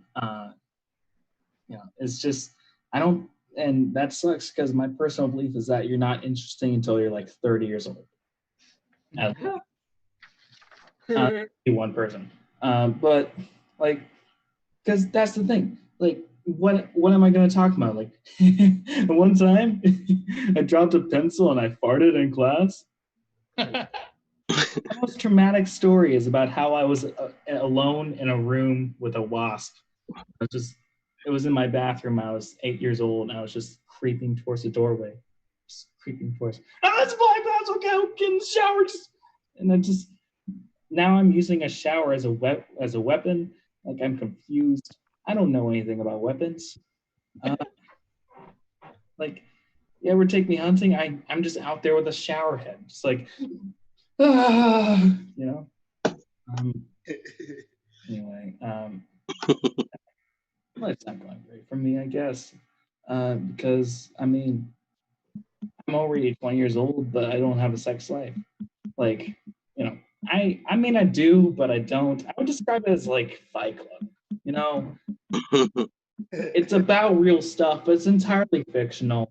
I mean, no one even talks about it, and unless you actually stick through the movie or the story, it's basically you're just going to see an insomniac beating himself to sleep. Anyway, let's see what else. I started analyzing my life recently and analyzing my past relationships. I thought like I was like really progressive because like I don't like dating white girls because I think they're all the same or whatever, or like I look like one from the distance when I don't have the hat on. No, it's just like look at me, just like she looks really good without hair, you know, that sort of thing. And I'm just gonna put this back on. Yeah. So. Turns out though, all the people I've dated, they're just white girls with melanin. Like, I dated girls that like being scared. That's white people shit. You shouldn't want to pay people to get scared. Like, just walk outside. It's scary. I was in my shower head. Anyway, oh yeah, that's my time.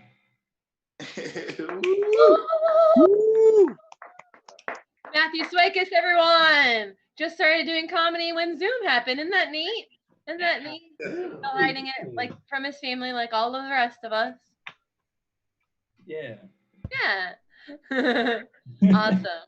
All right. I think I messaged Alicia, but I didn't hear back. Alicia, are you good to go next? Cool. All right. Our next comedian is from Sioux Falls, South Dakota. Fucking funny, very witty. So make sure you're listening because she just sneaks shit in and she says it in such a way you're like, what? Yeah, that's right. Please put your hands together. Welcome to the screen, Alicia Rain. Woo! Oh, it's me. Yeah. Anyway, so what I like to do, I've been doing like a grab bag, old set list. I just like grab from my little box. So number one is hunting season. I feel like it's almost time to bring that joke back out. So yeah, it's hunting season. So you know what that means? That Budweiser and Jack Daniels are gonna make a hell of a lot of money. Because hunting and alcohol go together like unprotected sex and alcohol. Well, good times, guys. Next up on the list, chances are, if you live in a small town in the Midwest, chances are you are going to know somebody who has kids named Dallas and Austin, and they will never have been, nor will they ever go to Texas. Chances are, in a small Midwest town, you either are or know somebody named after a type of cheese. Any Colbys in the Zoom mic?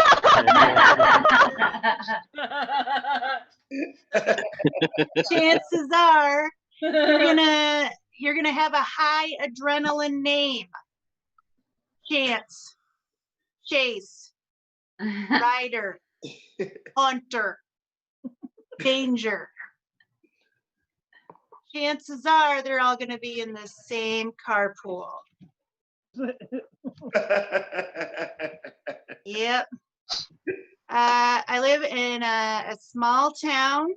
And my favorite thing to do in this small town is get the hell out of town. Hit the road.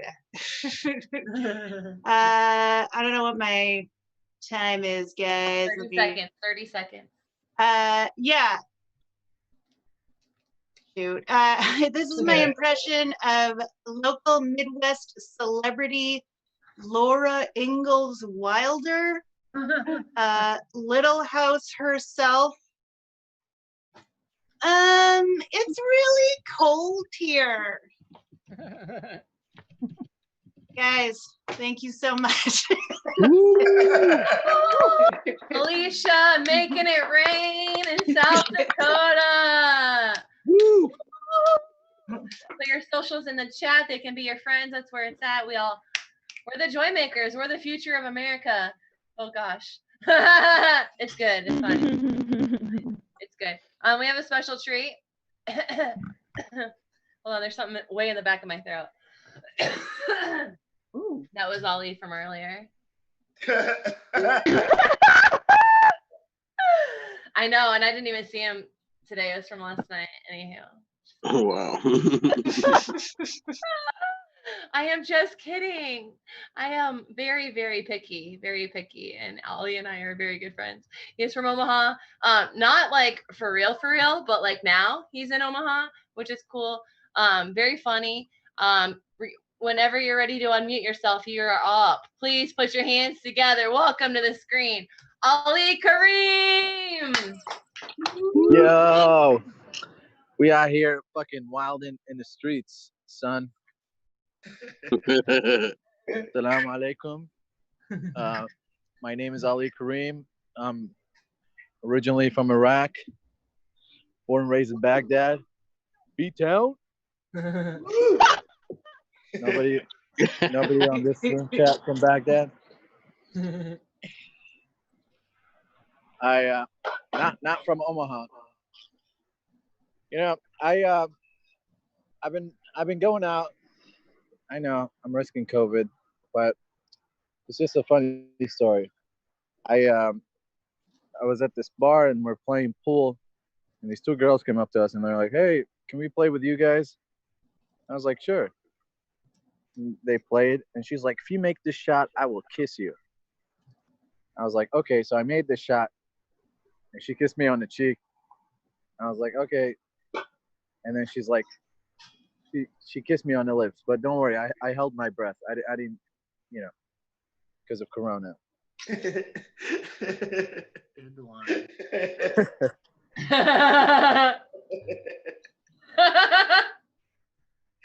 But anyways, I walked outside and I'm just hanging out with my friends, and this guy walks up to me and he's like, "Hey." I was like, "Yo." It's like, "Did you fucking make out with my girlfriend?" I was like, "Excuse me? Who are you?" Hang on, people walking by.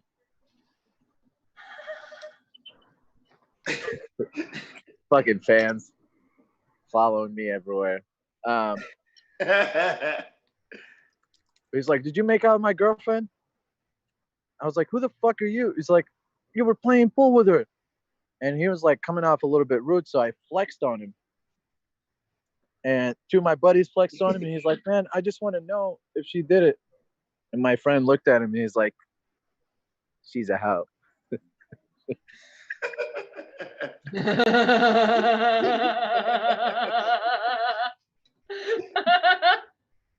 And this guy was like, "Thank you," and walked away. What's up, dude? Chilling. Fuck yeah. I told you I was a celebrity. But no, man, I only been to the States for 7 years. And before that, straight out of Baghdad. We don't. But I English is a second language, and I realized what? You have like 10 seconds. Oh shit! All right, I'll make this fast.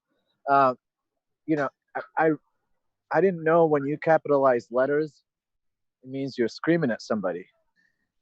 And I thought about this, and I was like, no wonder why my visa took fucking 3 years. Whole time I just been sending emails. Hello. Sorry. What's the status of my visa? Some poor guy behind the desk is like, "Are we sure?" All right, guys. Sorry, that's my time. Thank you. Please put your hands together for Ali Kareem. Yeah. Thanks for having me. Down. Him and I will be coming back to Chicago. We'll be telling some jokes and then dancing at the dance clubs. You can find him online or out the streets. Just hanging out, shit back and forth. Our next comedian is sneaking in here because some people didn't show up, so that's how it works. Please put your hands together. Welcome to the screen, Christopher Waldeck. Woo! My walls are so white that I look like I blend in. What? Yeah, my name is Chris Waldeck, and I just realized today is not the day that I dropped acid, though. When I did drop acid and perform some comedy, it kind of looked like how Brooke looks right now, just cheering with those sick glasses. I just had to point that out. Those things look groovy, man. Like I wish I had those when I was on stage dropping some acid. Yeah, but unfortunately, I did have a weird experience with some drugs. You guys tell me, before you start like a job, have you ever had that experience where you have your sleep medication and then instead of taking your sleep medication before you go to bed, you accidentally drop an Adderall? And then you wake up the next morning to go to your first day of work, and instead of taking the Adderall, you accidentally take your sleep medication after only 3 hours of sleep. Oh no. Oh yeah, that's pretty much how my day's been, folks. So if I ever stutter at all during the set and or my jokes doesn't work, just say drugs, because that could explain exactly what went wrong. Yeah, I work in a warehouse. Why? Because it smells a lot better than where I live right now. Yeah, my landlord just adopted 4 cats. He didn't know how to introduce any of them. So, but needless to say, like, he wants them to all get along. So he's just like, all right, we'll just let them run free and see what happens. So in order to make up for that, they've left 4 litter boxes in the hallways around the house and stuff. So basically, like, almost like they're air fresheners. They'll always let the litter box. It's the same thing he says. He said, Chris, your room smells bad. It smells like pizza. I'm like, oh yeah, you're right. I'll take some little cat litter and remember to sprinkle it around my room so it smells more to your liking. Yeah, I come from Florida. That's probably where my fucked up accent sounds from. That's the crazy state, folks. How crazy are we? Over in Tennessee, they had the cops had to remind people in Tennessee not to flush drugs down the toilet because gators were eating the drugs and becoming meth gators. And in Florida, gators can become meth gators the old-fashioned way by eating other Floridians. That's right. We are the state where we close schools in favor of essential businesses such as the beaches and Salt Life T-shirt shops. That's the state I come here from. I've seen a lot of these different comments over here talk about making out. Damn, do I miss making out? Hell, I miss contact, period, with women. Though I'm not sure they miss it with me. That is one thing I can say. It's a little bit weird for me to talk to women because I've got a little bit of a twitch and stuff. It's hard for me enough when I go to restaurants. I order like a sub because they always keep like giving me more olives than I asked for, just because of the way my fingers are moving. Oh, is that my time? Is it my time up?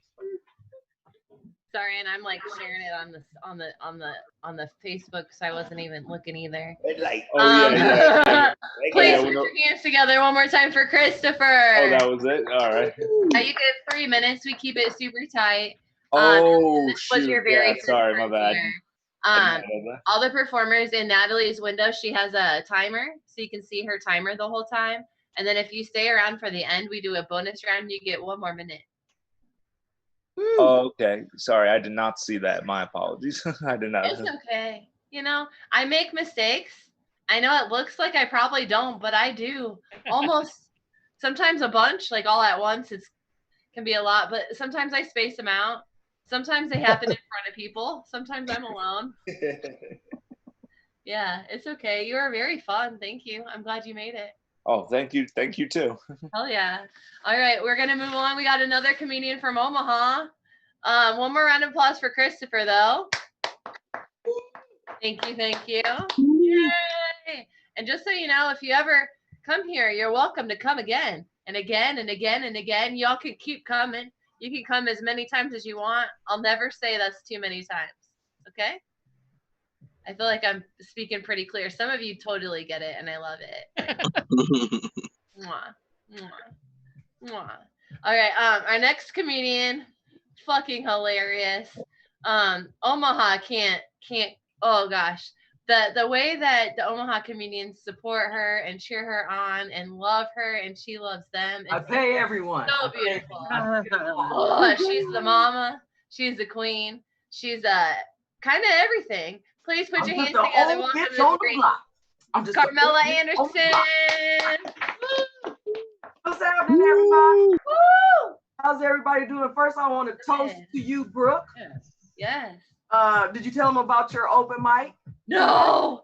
Oh, you didn't tell. That was funny tonight. That was funny.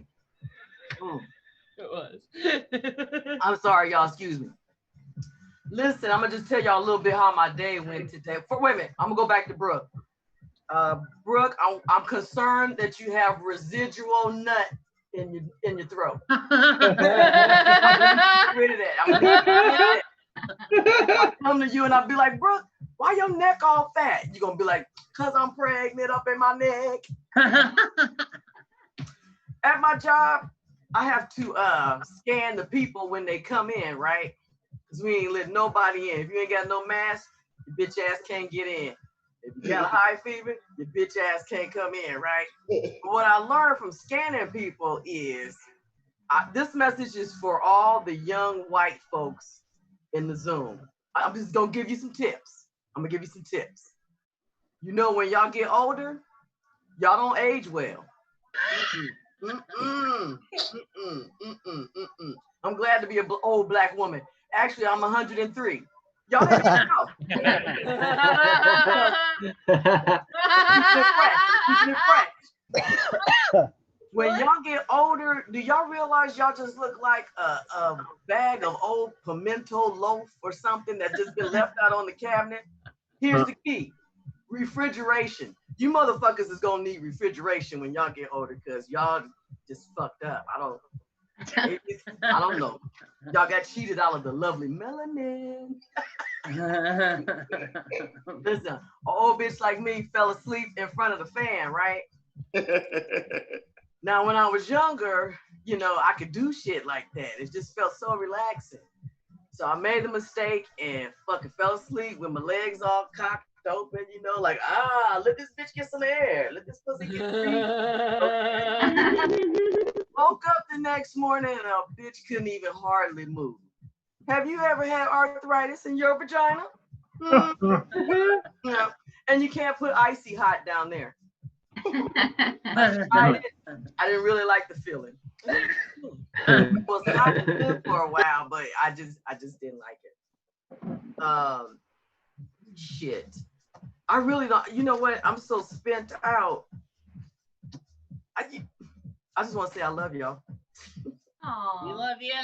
Love you. And I love seeing everybody. And Natalie, I love you too. Brooke, I love you too. I thank you guys for doing this every week, because if it was left up to me, everybody just have to write each other a letter and then send it out. Nothing about no technology. Sorry, I'm on my time. Put your hands together for Carmela. Yes. I'm gonna finish eating my sandwich. Time and space and the internet and Zoom. Oh yes. Woo. Cool. Little bit left. I don't want it to end. I don't want. Oh, you guys can come back next week. It'll be fine. All right. On deck, we have Ira. Our next comedian is from Cleveland. He's been here before, I believe. Yeah. Please put your hands together. Welcome to your screen, Cole Clayton. Woo! Guys, thank you. How many of y'all got moms? All right, I imagine. All right, well, my mom has told me my entire life that it's good to want things because it builds character. And she was right, you know, looking back, because I did want things like a new mom. She grabbed me one time by the arm, looked me in my eye, and said, "Baby, cocaine just ain't what it used to be anymore." I was 8 years old. I was just trying to change the radio station. And you know what though? Like, she's probably right, because like, if you really think about it, look at the quality in drug lords these days. Back in her day, she's a true Xer. So she had like Pablo Escobar. Escobar had the purest cocaine ever made. El Chapo can't even compete with the pharmaceutical company. And that's the other thing about El Chapo is Spanish for the shorty, I believe. How the fuck am I supposed to like buy drugs from a drug lord? How are you supposed to like run around acting all big and bad when your name is the shorty? It's really a girl's name more than anything. But I digress. It did work out for him though. because the Shawshank Redemption, that shit took 19 years. He broke out in one because he's so small. And the last point on that is Pablo Escobar said, fuck prison, I'll just build my own mansion. That's some true badass shit. El Chapo got busted because he bought way too many rubber bands.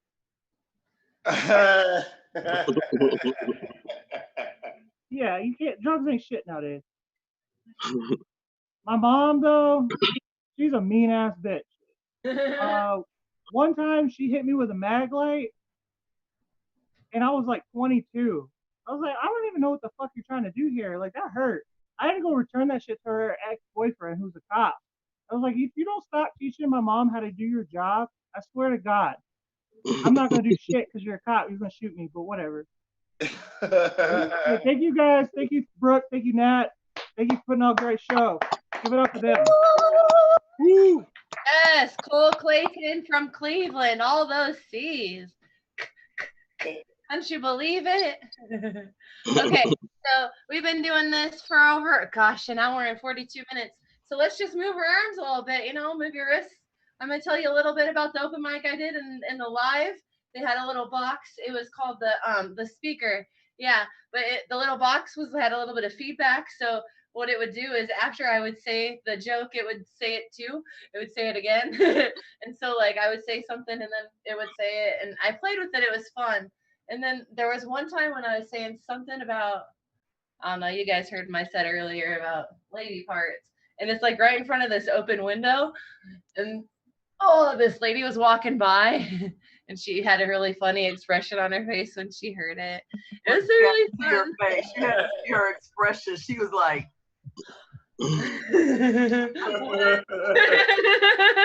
yeah, she was making her clit talk through the microphone. And then like if I got really close, it went ah, and I'm like, yeah, like that does happen. It was so funny. I should have got it recorded. I didn't. You know, we'll all be touring pretty soon. We'll run into each other all the time. So speaking of awesome, I have a show on Fridays. It's at like 4 o'clock my time, 5 o'clock Eastern time, 2 o'clock Pacific time. A lot of people have been on it that are in here, and if they haven't, they're gonna be, stuff like that. A couple weeks ago, maybe, I was on a trip, and this next comedian got to host for me and did a badass job, did such a good job. I listened to it, and I was so proud. I was like, fuck yeah, fuck yeah, fuck yeah. You know, good vibes. Y'all should come to the show. Come hang out in the Zoom room. I love hanging out with y'all and spending time and just vibing. And yeah, cool stuff. So our next comedian is from Vaginal Birth. Vaginal Birth from Nancy Beck is what we put on the form. Please put your hands together. Welcome to the screen, Ira Claiborne. Right.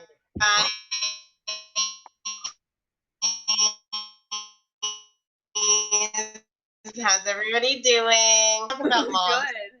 Let's talk about moms. My mom was a mean ass bitch too. Obviously, I'm homosexual. If you didn't gather that by the first 20 seconds of looking at me, kind of early on. Hey, it's my sister. Oh no, did we lose? Oh no. Ira. No. Are you there? Okay. I said, Mom, what would you do? Did it go out? No, you're back. You're back. That's so sad. Natalie, can you restart her the time? funniest shit? No, I won't. Everybody, welcome to your screen, Ira Claiborne.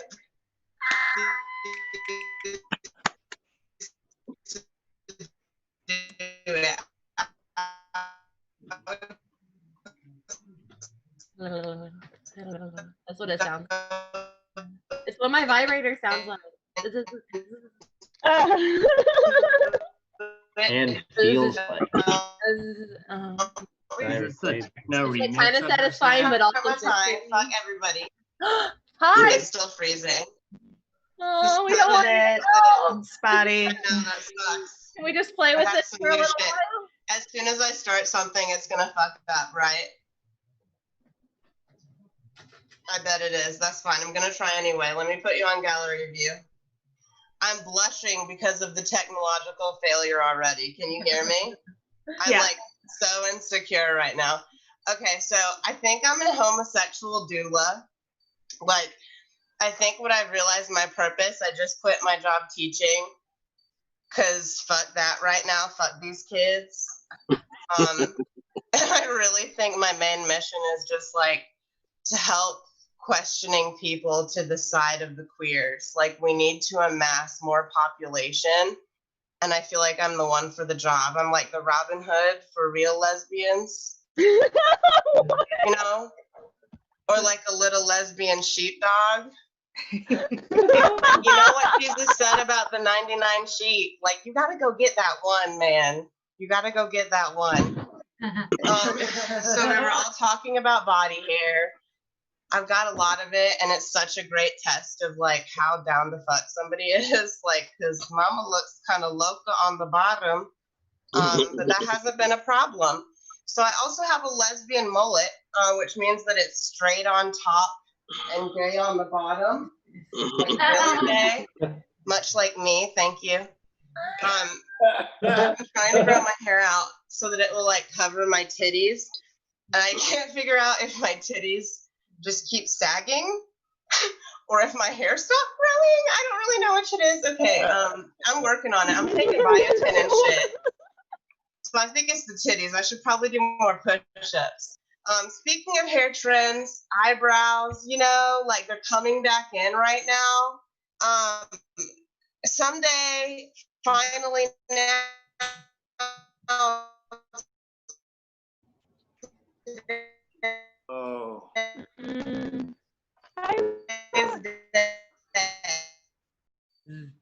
No. That my choice to do nothing. And did my internet go out, or was You're it just back. not You're funny? back again. You're back. You're fine. It's a fun question. God damn it! See, there was a punchline that I really needed to test. Try I it guess again. The universe was like, no, bitch. Not that. 2020. Something different. One day, you know, I'll have solid internet for this show. I'm sorry, Brooke, that I'm the shithead who fucks up every week. Sorry, Natalie, love you. Tevas, which are also called Tevas, are the universal mating call for all lesies. I didn't know if you knew this, because hiking is like a really big aphrodisiac. Because like when you hike, you know, your fingers swell.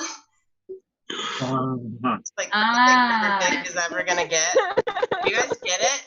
Okay, obviously y'all are straighter than I thought. Okay, all right, my last one. I've been hanging out with a lot of animal behaviorists and vets and shit, and I learned that licking in dogs is the calming behavior, and I just really wondered if that was the same in humans. Thanks for being patient with me. My name's Ira Claiborne. I love you guys. Hearts and stars. Yes, thank you, Ira. Woo! Hey. I thought that was hilarious. Earlier, I was talking about the Clitty Fairy and how it's a non-binary entity that I kind of call a she, but she's got a stinger. It's kind of buzzworthy, you know, like. Yeah, I think if you met her, I think if you met the Clitty Fairy, you would vibe. You'd vibe pretty well. You'd vibe.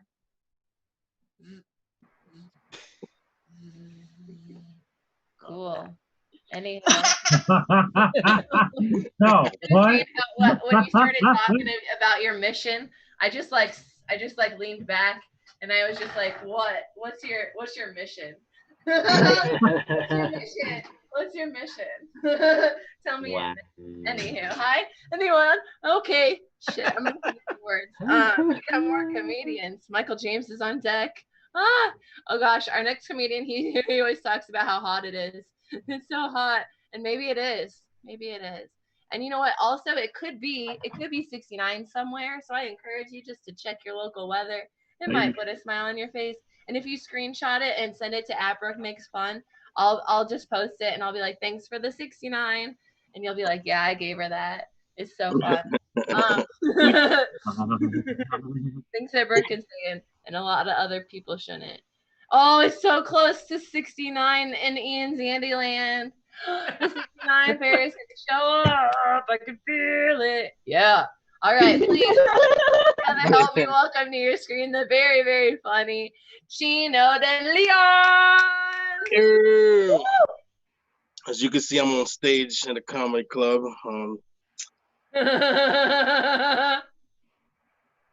Anyway, yeah, my name is Chino de Leon. I'm a man. He, she. You can call me Chino. It's cool. I live with my kids, so I'm a father too. And today was pretty scary because we had a natural disaster happen close to us. We had a hurricane hit us, and it literally taught me how unprepared of parenting I really am. Like, I really thought that natural disasters are like they're the worst thing, especially for me. I'm a father too, and I'm overweight, so I think of the worst things. You know what I mean? Like, can you imagine being at a sports stadium and like an earthquake happens? Like, it's already gonna be tough enough to save my kids, but even me's even more. So I'm fucked with my kids, you know. Anyway, forget about it. Like I said, my name is Chino. I really didn't come prepared today, man. No, I'm sorry, guys. Like I said, I was dealing with a damn disaster today. Rain hit us. It rained a lot. It's what I called sky squirt. Yeah. So anyway, this past weekend was Saturday was National Girlfriend Day and Sunday was National Sister Day. And white guys in Alabama celebrated both for the same girl. Congrats to them. Congrats to them. You know what really scares me besides natural disasters?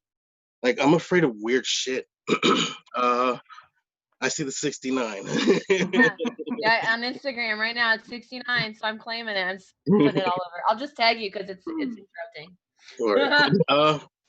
What really scares me is like shit that I don't even think is possible. Like, I picture going to the doctors one day, and the doctor sits me down and is like, "Mr. DeLeon, I have some bad news for you." And I'm like, "What happened, doctor? Is it cancer?" I knew it was cancer. Testicular, right? No, it's worse. I'm like, "What can be worse than cancer, doc?" "Sorry that you have no more semenitis." I'm like, "What is that?" "That's basically you're never gonna feel the sensation of coming again." What the fuck, doc? Kill me now, please. Yeah, that sounds realistic. Anyway, I love y'all. It's Chino De Leon. It's my time. Wow, there was just some mad 69s happening during that whole set. Wow, I mean, I asked and you shall receive. The 69 period has appeared. They've appeared in wherever Ira is, in Omaha, in California. I mean, you just put it in the chat wherever you are. You check the temperature. If it's 70, it's so close. If it's 68, it's so close. You know, and like, it's equality. You know, you're getting a 6, they're getting a 9. It's happening all at the same time. Yes. Woo! Fuck yeah. I mean, noise. You said it's 69? It's 69 where you're at? Is it 69 right now? Or are we just being like, give me a 6, give me a 9, give me a 6, give me a 9. I just want to be touched too, you know, like. You ever like, you're like, I should go to that protest and get rowdy. Yeah, I'll get touched. But then you're like, nah, it's not worth it. It's not. All right, Anthony. Anthony is on deck. Our next comedian's from Asheville, North Carolina. They are very funny. They are here again from last week. Very, very cool. Please put your hands together. Welcome to your screen, Michael Clare. Thank you, Brooke. I actually, I was very bummed. Brooke had a pop-up 69 open mic a few days ago. And I was like, I have nothing. I have no 69 material, like 0. And the next morning I was building an IKEA furniture fixing with my dad, and my 4-year-old daughter walks into the room, just holds up like a shirt and goes, 69. I have I don't know what the punchline is. I don't know what the context is. I have no clue what happened with that. But the fact that it was the next morning after Brooke posted that, frankly, do I blame Brooke? Why not? Why not? But thank you, Brooke, for hosting this. It's a great mic. But I'm doing my first paid gig in a long time this weekend, and it's a weird gig. I've never done like a set like this before, but it's for my daughter's friend's birthday party. And her like family didn't have a whole lot of money, and they kind of like, because of coronavirus, they're trying to like recruit parents to help out, and it's like a community thing. And like, oh, you do comedy, you should do a set. I'm like, okay, so I'm gonna try out my kindergarten set for you guys tonight, if that's okay. Okay. I'll give it a shot. We'll see how it goes. But hey, 2 goldfish are in a tank. One looks at the other and says, hey, how the heck do you drive this thing? Yeah, I think I like it. You guys ever have a goldfish, you know, any goldfish who died? Anybody? Yeah. That goldfish get flushed down the toilet, right? That's how I want to go out. No cremation, no burial, straight down the toilet, moms. That's hilarious.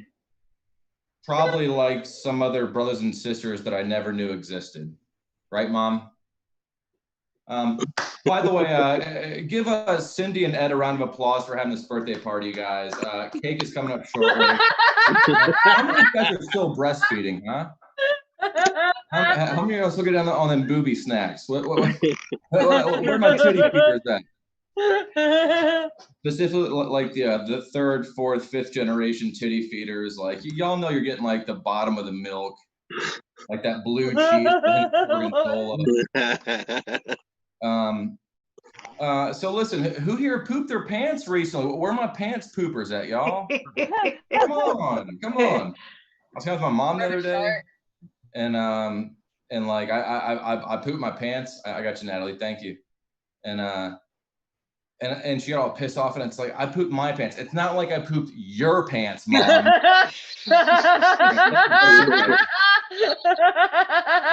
I see you, Michael. Fuck yeah. That was hilarious. For like a 5 or 6, 7 or 8-year-old Put crowd. your hands together for Michael Clare. That was funny. That was hella funny. The little kids are gonna like the fish tank joke. They're gonna really like that. I hope the rest as well. Toilet one, but to think about big people trying to go down the toilet will be hilarious. I'm excited. I'm getting paid $20 for it. This is like such a fucking joy just to be able to hang out. You know, even if it's just a teeny tiny like snippet of 3 minutes, but like with so many amazing people. Hell yeah. I hope y'all are like exchanging your Instagram stuff so you guys can make friends and just join forces because we're stronger together. We're stronger. I'm sorry, that was weird. Arvin is on deck. Our next comedian's from Virginia. I'm excited. Yeah. Where are you, Anthony? There you are. Cool.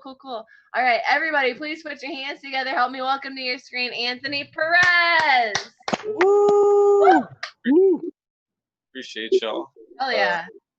Relatively new to comedy, just started getting into it with with the online things like that. So I heard some drug references from some of the earlier comedians. That's cool. I've got got some things in common with y'all, just like weed and psychedelics. Like I don't take naps in the bathroom or anything too crazy. Just weed and psychedelics. Oh yeah. I actually I guess about a month ago, I really embraced my inner hippie. I took shrooms and went to a protest. I thought, how much more of what more can you do to be a hippie than that, right? Embrace your inner hippie. It wasn't really that great of an idea though. We had the face masks on, and everybody was like, chanting, "I can't breathe," and then the shrooms started kicking in. I'm like, "I can't breathe. I can't. Oh, I can't breathe. I can't." I had to get the fuck out of there. It was bad. But I've been trying to drop drugs recently. I dropped acid the other day. Of course, you know how that goes when only when you do something like that, or only when you're, the highest you've been in weeks or months, or sometimes hours. Some off the wall shit happens. I took a couple tabs, and as soon as it starts to kick in, I've got 2 kids. They weren't with me; they were with their mom. I do my drugs on my single, not parenting time. She calls me, says, "Hey, I need you to come pick up your kid. I got stuff to do." I'm like, "Oh shit, I can't do that. I know I'm getting ready to peak. This is a terrible time for this. I need you to come get your kids." I'm like, "I can't." She's like, "Why can't you?" I was like, I've had too much to drink." So she's like, "Really? It's so much to drink? Obviously, you gotta take acid at some point earlier in the day. I can't, I don't want to be up till 5 in the morning." I'm like, "Yeah, sure, I've had too much to drink. I'm too drunk. I can't be driving right now, and I don't want to get the kids. It's not responsible." She's like, you're drunk at 7 o'clock. This is exactly why we're not together." And the funny thing is, I was lying to her, and that's also actually why we're not together. So, but let's see, what else do I have? I am single. The single dating life, it's not been too easy for me. It's tough for me to find a good one. And honestly, even if I did, I probably wouldn't know what to do with it. I met this one Sorry, girl. that's your time. You can't I got- see, I don't think, because you're on the phone. Please put your hands together one more time for Anthony Perez. Woo! We have like 1, 2, 3, 4, 5, 6 or so, 7 more comedians, and then we each do another minute, then another bonus round. So hopefully you can, finish what you started, or tell us something else, whatever you feel like. That was awesome. On deck we have Ralph Residual. Our next comedian, so fun, super great. There really is something in the back of my throat. Is it 69 where you're at? Yeah. It is. 69. Okay, that was good. That was cool. I appreciated that. Thank you, 69 Fairy, for visiting me right here in my room on a weekday. Speaking of visiting us on a weekday, this comedian's from Philly, right? Pittsburgh. I fuck it up all the time. That means I really care about you. No, I do really care about you. There's a lot in my head. There's so much in here. I'm going to do this justice, okay? From Pittsburgh, everybody. He's very, very awesome. Ha ha, Arvin on the stuff. Please put your hands together. Welcome to the screen, Arvin Clay! So I took a little bit of time off from doing mics, and I kind of socially distanced from social media. But I did start writing again, and in fact, I just started writing stories about the old gods coming back to Earth to fuck humans and give them STDs. My first story is Nyarlathotep gave me the clap, and I'm hoping to publish under the name HPV Lovecraft. All right, just want to get that out of the way. Yeah, so also what's been taking up a lot of my time, I don't know if anyone else has had this situation, they're in like a poly sort of thing, and secondary kind of becomes your primary, but your primary is so much better for you, but your secondary is a lot more convenient and is just really, really there when you need it. And this is like kind of the situation I found myself in with the coffee shops I go to. I know that the coffee tree is so much better, but jitters is just there sometimes. Let's see what else. What else have I been doing with my time? I got involved with an ARGs. Anyone ever done one of those alternate reality game? Yes. No. Okay. And this one takes place during a pandemic. The object of the game is to avoid getting sick, and you're having to dodge people who don't wear masks.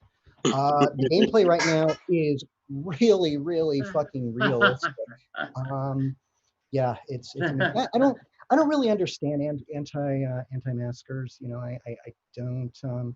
Generally, they seem to be just anti-science, and it's incredible that at this point in our evolution, we still have people like this. But it's also even more incredible to me that we have so many fucking Nazis. Like, what the fuck, There's Nazis fucking everywhere, which confuses me because I grew up understanding the Indiana Jones rule.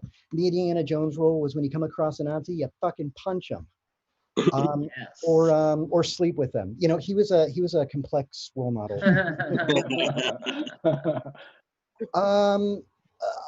Along with it, with this time and this like unprecedented time in American history, I've been seeing things that have just been blowing my mind. Like I read this recently.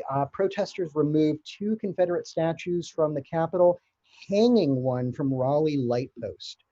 I thought that was so amazing and powerful because that night I learned it was possible for me to get an erection from reading a headline. Hey everybody, my name's Arvin, that's my time, and let's remember Black Lives Matter and take care of each other out there, okay?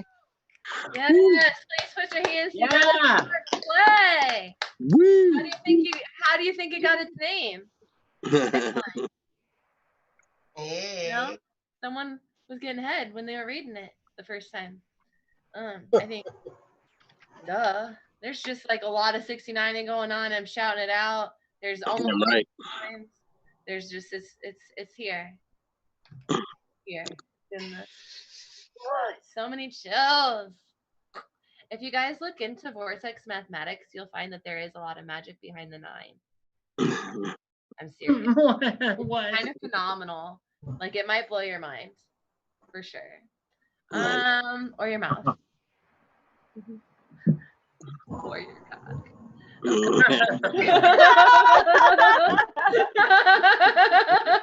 Or you know what? Maybe it's just gonna blow your labes. Yeah, your libs. Your libs lobs. Me and my friend, we were stapling the other day. That's when 2 girls just touch clits.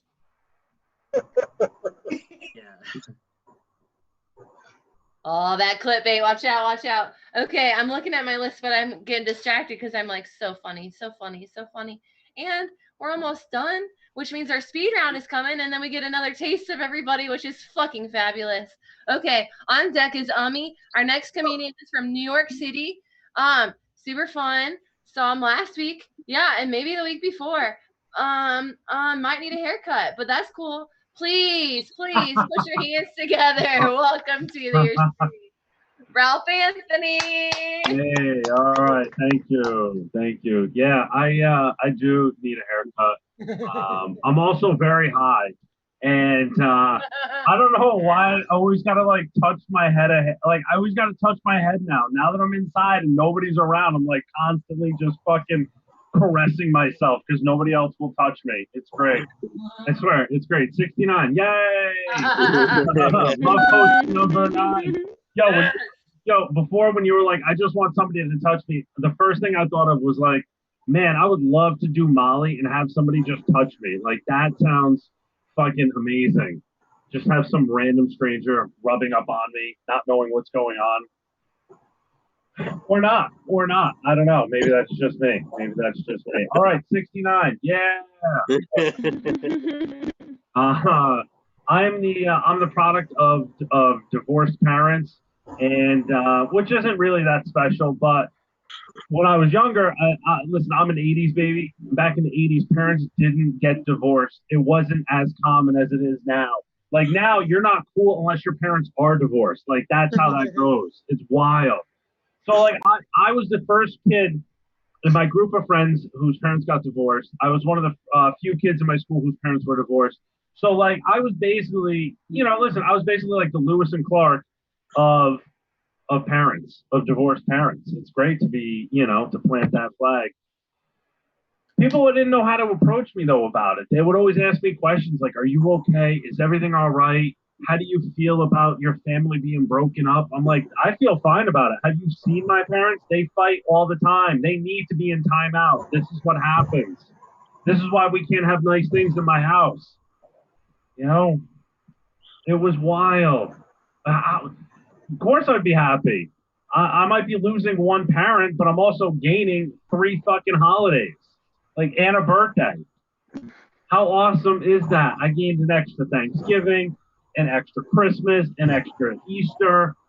I love peeps. Of course I want more peeps. It's fucking great, man. Oh my God. And then to have my parents fight for my love and affection. Have you ever just imagined your parents fighting as gladiators in the Colosseum for your love and attention?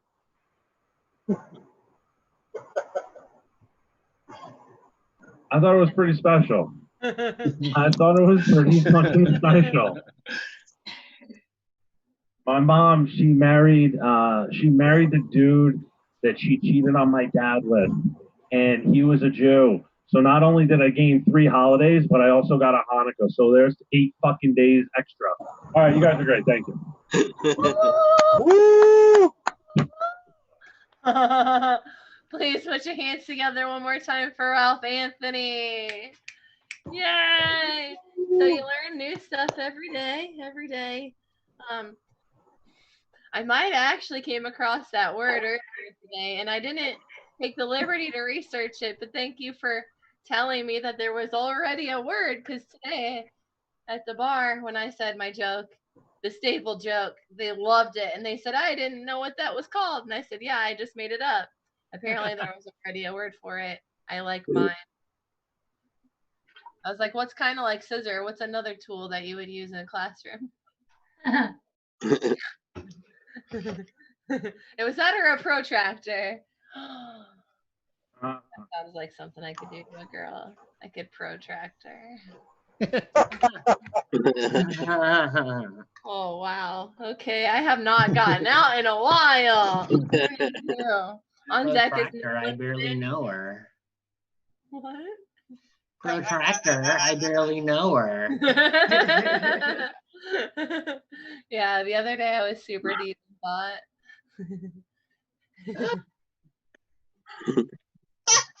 It's like, I'm sorry. I don't know where the background noise is coming from. Maybe it's just mad laughs is what's happening. It's just mad laughs. Natalie. Our next comedian, she was on the show last Friday. Did a fantastic job. She's got these beautiful braids. I'm sure you already noticed, not just me. Justin Bieber made a song up about her. So y'all can just sing it with me and we'll welcome to the screen. Ami, Ami, Ami, Ami, Ami. I feel so embraced. We're hugging long distance. We're all hugging. Group hug. Without, stuff. Anyways, I feel like tonight, can you hear me okay? Your sound is weird. Do you have My sound is weird. Now talk. Can't hear.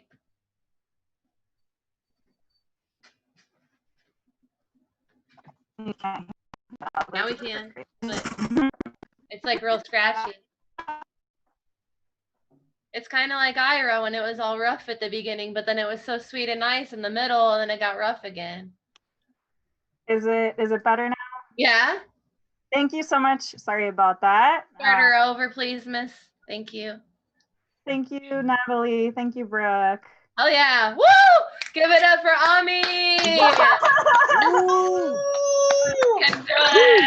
Praise. You guys are awesome. I love this. We love This open mic is reminding me that one of the few places where dudes will go over 3 minutes. And it's the only place I actually mean I'll be done in 3 minutes.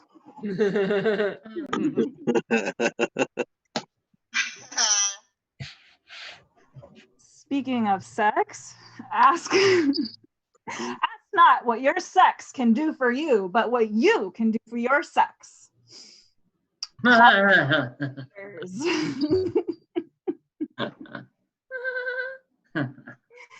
And when I say senators, that's just what I call my partner in the bedroom. Oh, yeah, baby, pass me that bill.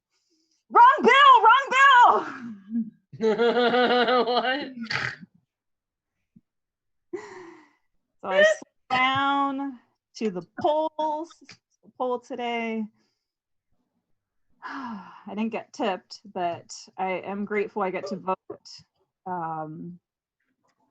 That's boring. That's okay. But while I was researching the people I was voting for, it turned into fuck that guy, fuck that guy, fuck that woman. Wait, did I fuck that guy? No. Maybe? No. I have not done my civic duty to senators. I mean, it's okay. I'm almost there. So something about open mics is that whenever I clap, the dog always comes to me. Same thing when I slap somebody's ass. The dog's like, I'm right here. I'm ready to lick up semen. I don't get that. What?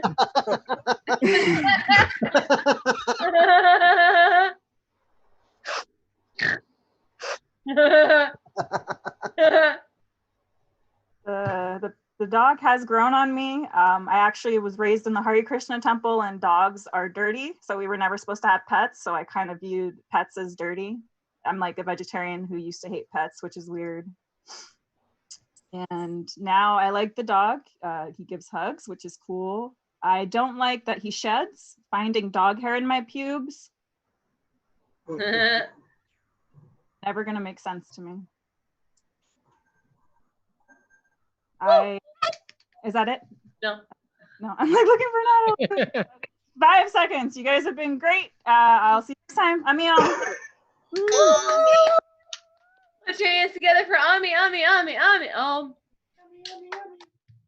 She's Ami.om on all the stuff. On Twitter, on the TikTok, on the Instagram, on Facebook.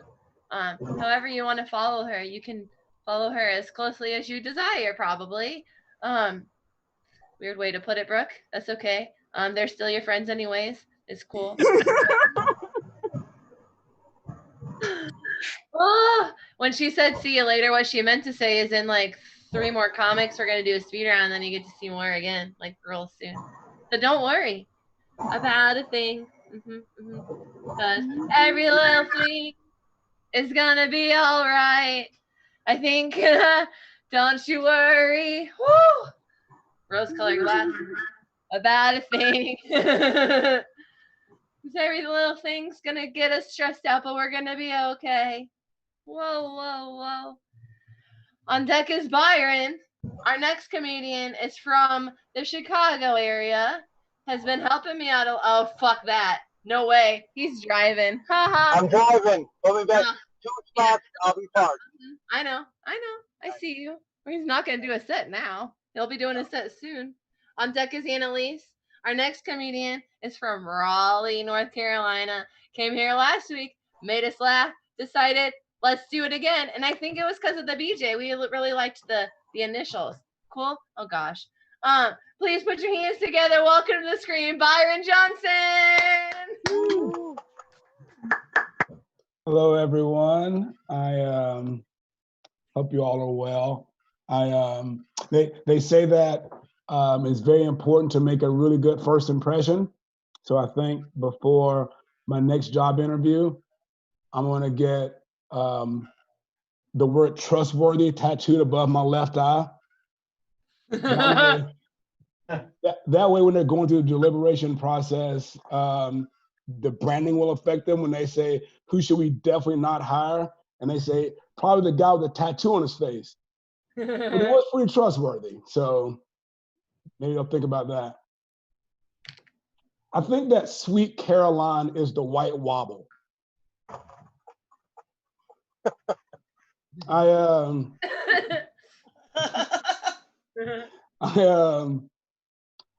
we all agree that there's no such thing as an amateur photographer? Either you're going to send me an invoice or you're just someone who's way too excited about the quality of the iPhone 11. The song Blue on Black is not about police violence. I stopped watching the news, but then I had to start watching the news again because I realized that I use the news the same way that some people use weather to help me decide what clothes to wear. I had to start watching the news again because I realized with all the things that are going on right now, this is a really bad time for Black people or any person of color really to wear flip-flops. Like you really need to keep all your fight or flight options wide open. I think coronavirus has given me a good window to go and to look at what I should be doing with my life, like what I really want to dedicate myself to. So I've decided that I'm going to go back to school to focus on my new career in Aerosmith tattoo removal. I think I'm really going to focus on having a really holistic approach, like helping them understand that, yes, I am interested in your knife collection, and this is called a wet salad. It has bacon on it. I think you'll.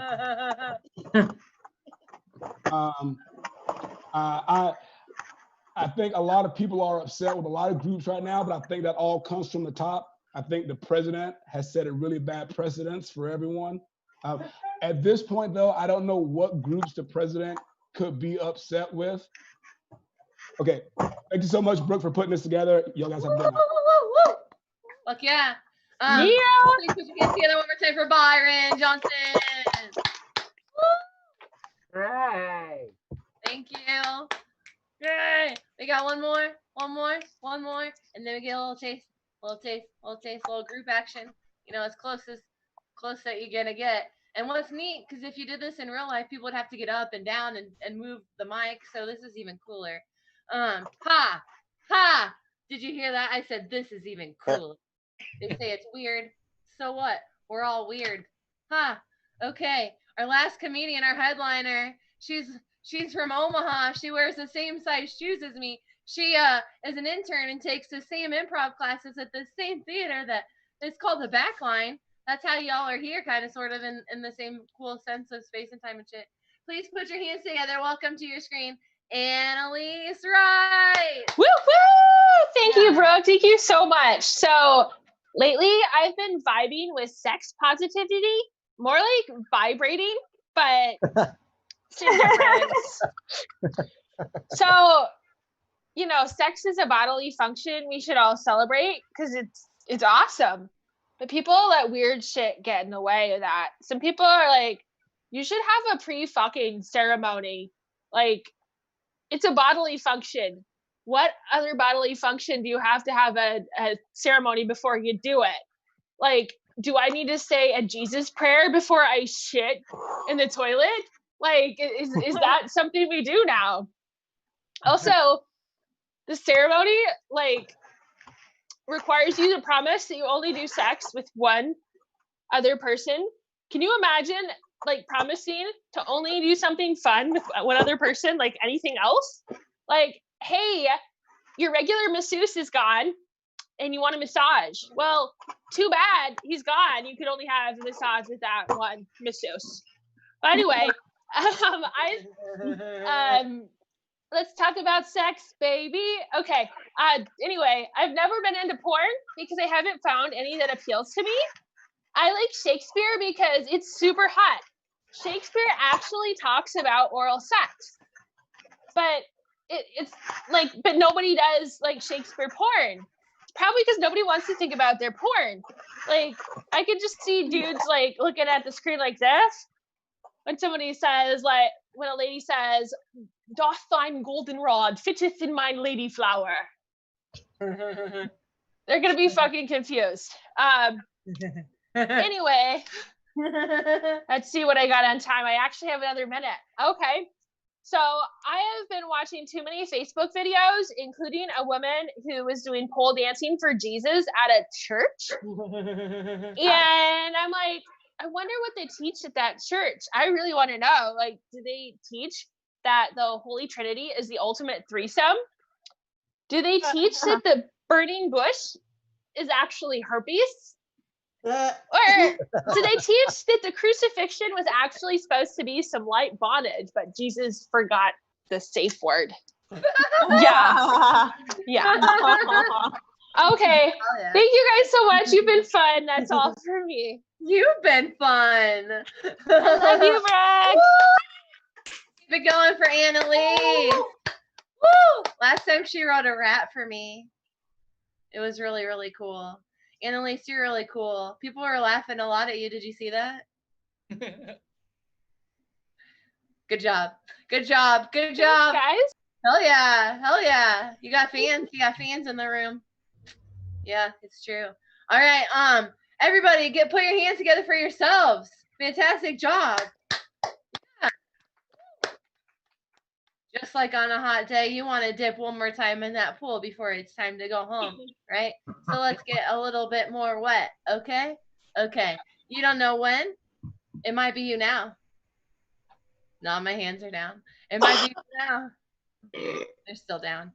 So we're all gonna do another minute. It'll be just like Greg. You'll see Natalie's thing in the window. So if you're on a phone, you'll have to move it so you can see her screen. So. Oh yeah, Nick is stationary, so I can trust and not be afraid. Cool. We'll let him do his 3 minutes, and then we'll do that. Cool. Oh, we were all like already. I felt it. Okay. Woo. Okay. So this we're gonna really listen to Nick, but we also might write down a joke. Right. Right. Really listen to Nick, everybody. Please from the Chicago area. Yeah. Very, very funny. He's been working hard. He's actually the reason why I did the pop-up 69 mic. Because last week he's like, Brooke, this is my 68th mic. And I didn't want him to do a 69 without me. Wow. Anywho. I made a big group one and a bunch of people watched. A lot of them even participated. Please put your hands together. Welcome to the screen, the very, very funny Nick Lindemann. Thank you very much, Brooke. I appreciate you looking out. I was driving excessively fast just a few minutes ago when it was my turn, so thank you for saving me from myself.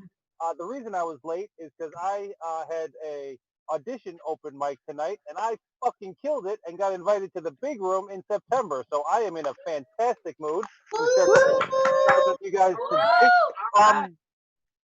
So my mom was a really great parent. I'm sort of odd among stand-up comedians is that I don't hate my parents. And my mom, her special superpower was psychological warfare with teenagers.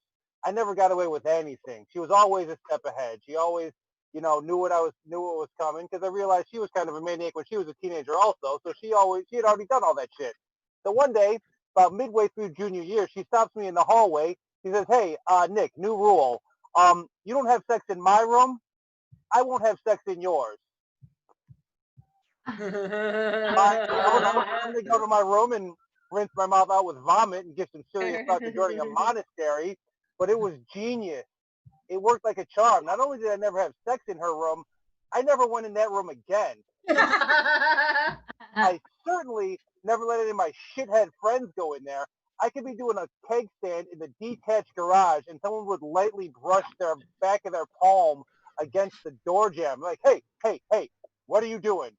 This is my mom's room. We don't fuck around in here. You are messing with powers you do not understand. Back in the living room. I don't care if you and your girlfriend want to do hand stuff. There's a futon mattress in the shed. Like, you're not messing this up for me. Not this time. It was great. And they learned that from when they first got divorced, I, like a lot of kids, thought, hey, I'll play them against each other. Dad, me and Mom talked about it. And it turns out I don't have to eat my broccoli, and I can watch R-rated movies. I can stay up all night long. Oh, did she? Did she say that? You sure that's what you want to go with? Because apparently I was 9, and it never occurred to me that you could just pick up the phone. Hey, Bonnie, this little shithead's trying to sell. Yeah, R-rated movies. Yeah, no broccoli. No, he went for 11. Yeah, he's listening right here. I'm making a point. Oh, he will. Yeah, I'll see you Sunday night. Click. Well, you fucked up, son. There was going to be a monster truck rally this weekend. Was. And then they got grounded on Dad's weekend. You know how terrible it is to get grounded on Dad's weekend? That's the kid equivalent of getting fired on your day off. Except you're 9, you can't even go home and smoke weed about it. You just got to sit on the pull-out sofa and read a book like a fucking idiot. So that's my time. Thank you guys very much. I'm going to run upstairs in time for the bonus round. Thank you very much. All right. Yes, put your hands together for Nick Lindemann. Woo! And he's not lying. If he doesn't mute himself, we will hear him running up the stairs. He did mute himself, so that's good. Very fun. Woo! Y'all ready now? You got it? Are you ready? Okay. It could be you. Could be you. Ooh, it might be you. What do I want? What do I need? Excuse me. Oh, gosh. For that one. Please. 1 minute, Michael. All right. So I love it when my daughter says things that she has no idea how bad they are, but everybody else like around us knows they're terrible. Like the other day when this joke was written 9 months ago, we're in a pool swimming, and she wanted to play the game Ring Around the Rosies, but she called it Pocket Full of Posies. And so like we're like swimming around all those people, and she's like, she pronounced the first part right, like missed like the middle, the ending sound, leaves off the entire middle part of it. The ending switches up the vowel sound. So she's in the pool. She's like, "Daddy, I want pocket pussy." Daddy, I want pocket pussy. All right, thank you, Brooke.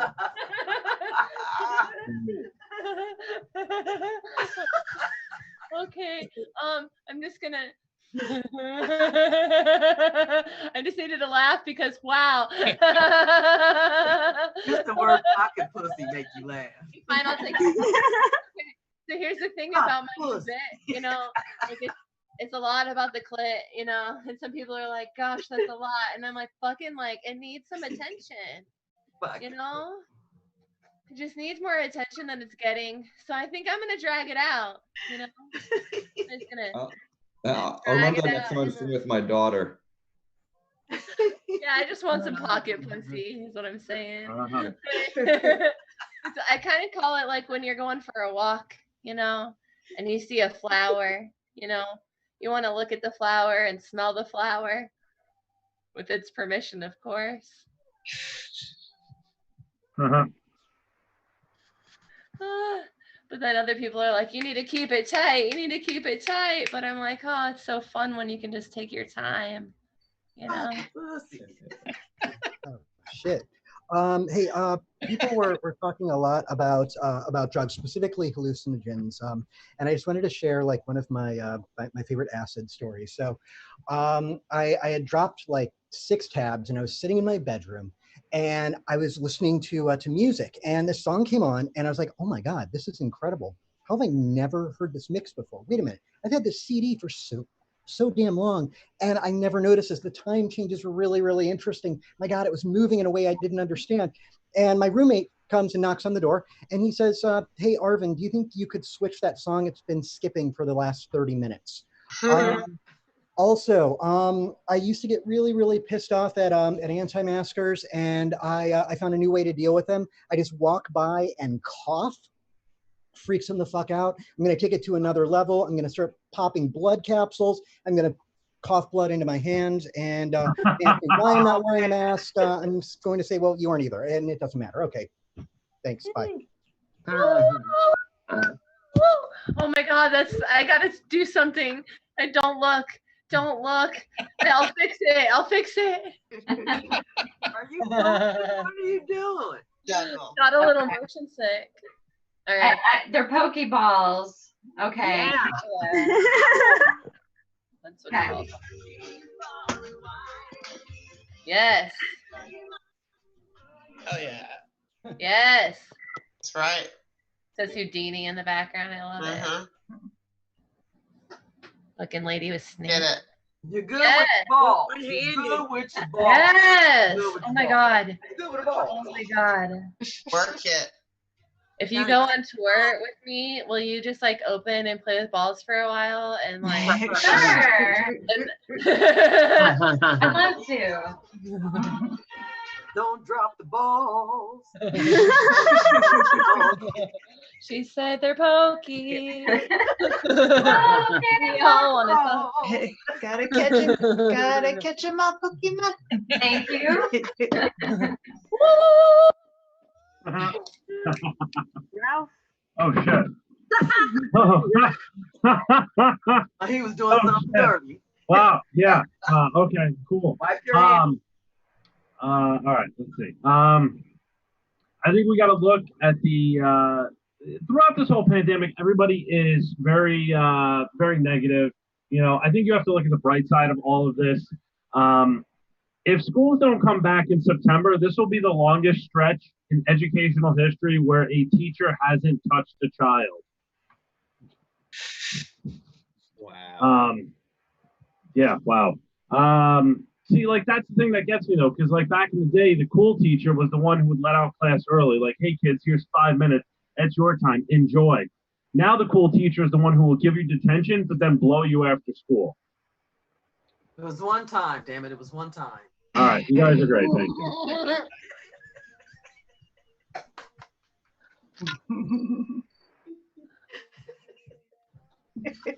Oh, hey.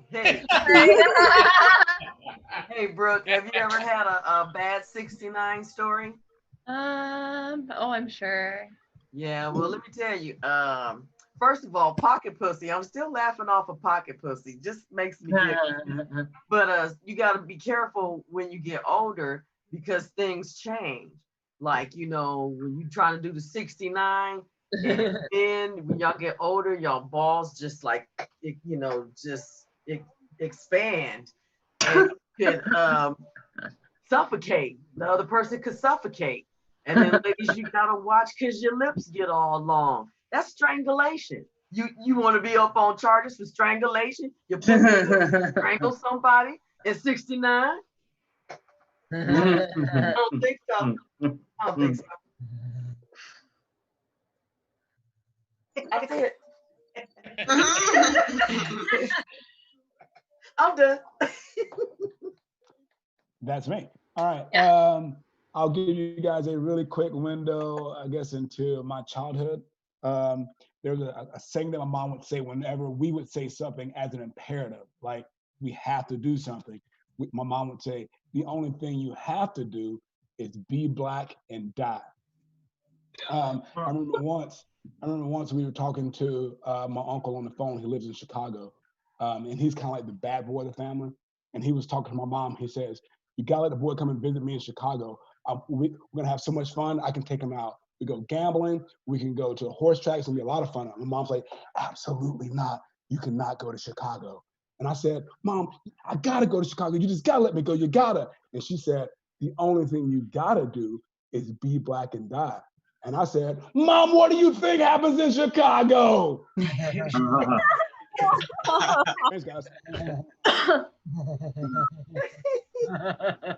Relationships.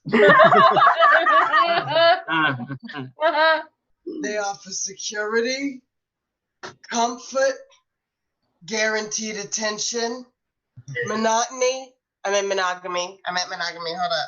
Like getting married is like trying to taste the same LaCroix forever. Or like Fanta. Or like Jarritos. Like after a while that shit, you ain't never gonna get to put another flavor on your tongue. I'm just saying. right one. That shit's fucked up. I already did it. The best part of that shit was the Nespresso machine. Because that's why I got up every day, bitches. I'm just telling you. Be careful. And put better shit on your wedding registry. Hey, Venmo. Hey.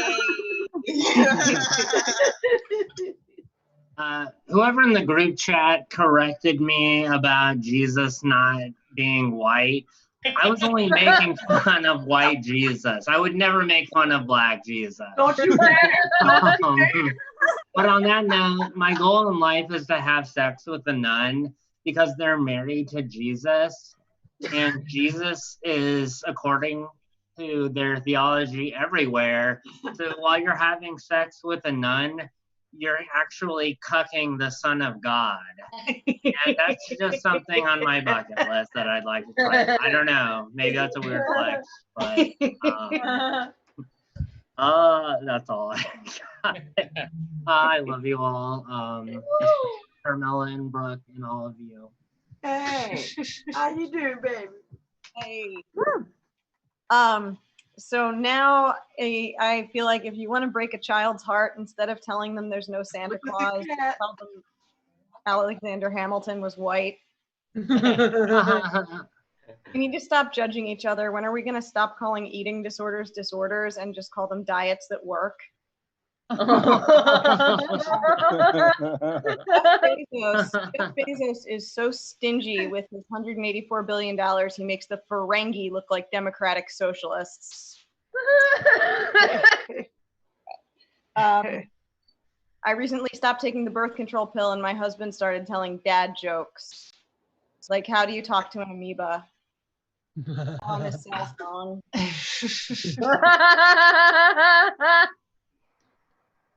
I think that's all I got right now. Jenny Riddell. All right. Oh, well, howdy ho, muddy puckers. I've been married almost 30 years, and I credit the hysterectomy. Yeah, because they took out the baby bed and left the playpen. My kids are grown, so I get to rejoin my cult. I'm loving naughty. Yeah, I get to go back to having grown-ass sex all over my house again. And if my grown-ass kids don't like it, they can. Oh my God, I love you. People say, how did you keep a man that long? And I tell you, it's real freaking simple. You just treat him like a nice piece of expensive laminate floor. I laid him good and hard one time, and he lets me walk all over him like high traffic. God bless. Thank you, Brooke and Natalie. Y'all are awesome. Just on you. Hi. She kills me. Oh God, it's me. Hi. So you guys know the ukulele guy that shows up at every party and you're like, fuck. It's a ukulele guy. There's a song about that.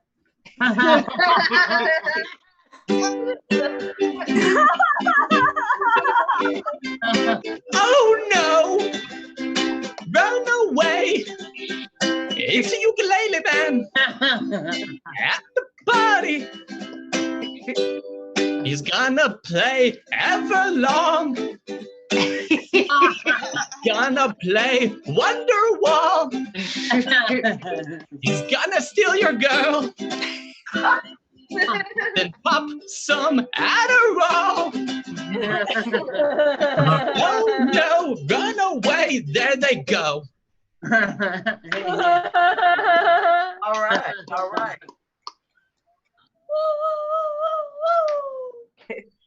Hey guys, yeah, I hate shopping, partly because every shopping trip ends the same. Just me staring at the dressing room mirror while slow, silent tears stream down my face. The only time I want to be crying those kind of tears are when I'm in the handicap stall in the women's bathroom while at work. because I want to get paid at least minimum wage for those tears. That is it. 6, 5, 4, 3, 2, 1. Feliz Navidad. I thought I hit Odin. I'm to mention something that happened recently. And over the past week, some folks have seen the show that I was on that got Zoom bombed, and I featured a guy hurling a video of a Klansman hurling slurs, mostly referring to me, and this guy who targeted me, calling me out, calling me a man. I have learned that when it comes down to things, a lot of people fear what they don't understand. Henceforth, a lot of people hate what they fear. I've never meant to make things more difficult for folks who don't understand me. That was never my purpose. I just wanted to let everyone else who disagrees with me know that. And on the same token, you can suck my sissy dick. Good night, everyone. Hey!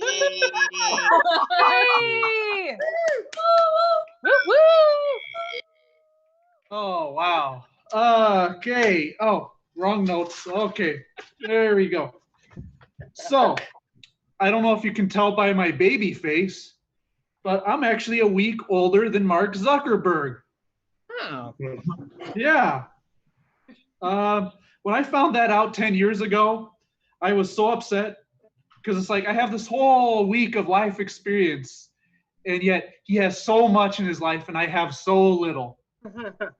I think it caught up a little bit because now I have my own apartment. I live by myself in California. That's quite an accomplishment. It is. And, you know, I'm working for a website right now. Like, I'm really working hard. I'm working on redeveloping the website for my company right now. So, while attending an open mic. So, you know, gotta love that hustle. So go to BrookerAFMProbes.com if you want to check out what I've been working on the past 48 hours for 12 hours a day. Or not. I don't know. It's up to you. Okay. KJ, your eyeshadow is popping. I like it. Last winter, I got all of my recordings. I recorded my comedy sets, and they got stolen out of my car.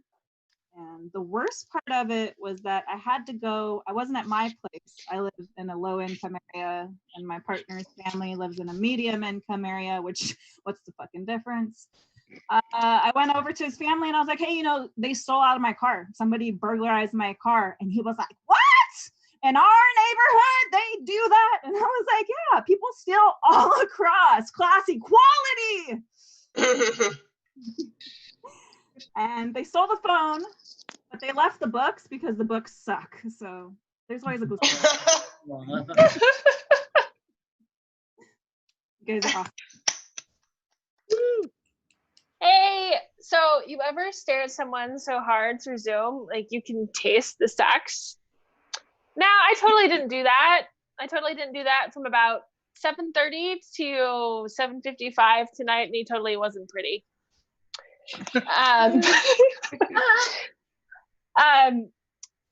So comics are weird. We're weird.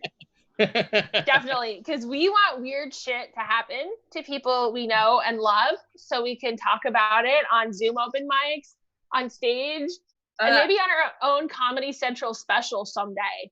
That would be awesome. So I want my friends, I want them to get high. I want them to go to a grocery store parking lot. I want them to wear a gorilla mask. I want them to jack off, and I want a cop to catch them, because that would be a really awesome story. All right, that's it for me. Thanks, guys. I'm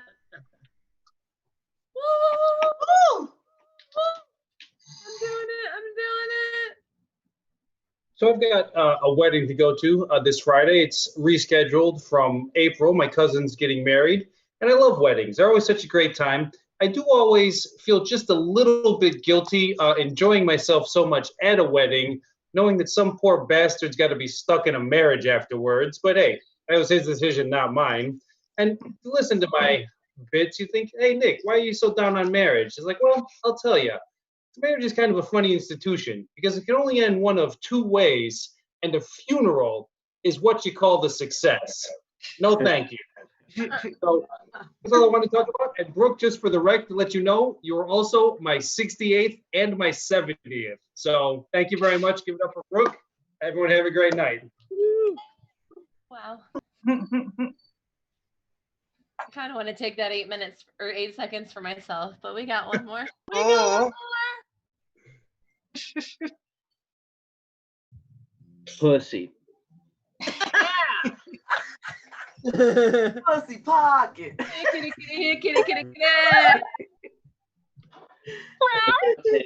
want to take like 5 seconds to spiritual or as I call it, Poser Fest. The Star Rally, there's some leaders, but vast majority of them are doctors and lawyers who the midlife crisis and decided to rent a couple motorcycles and a trailer and drive their ass all the way to bumfuck Sturgis, South Dakota, so they can pretend to be meth dealing bikers in Trump country. That's why it's called Poser Fest, in my opinion. And it's like we're asking for the Rona too. There's gonna be like 250,000 people, maybe more. It might be the highest attendance ever. See you later. Bye.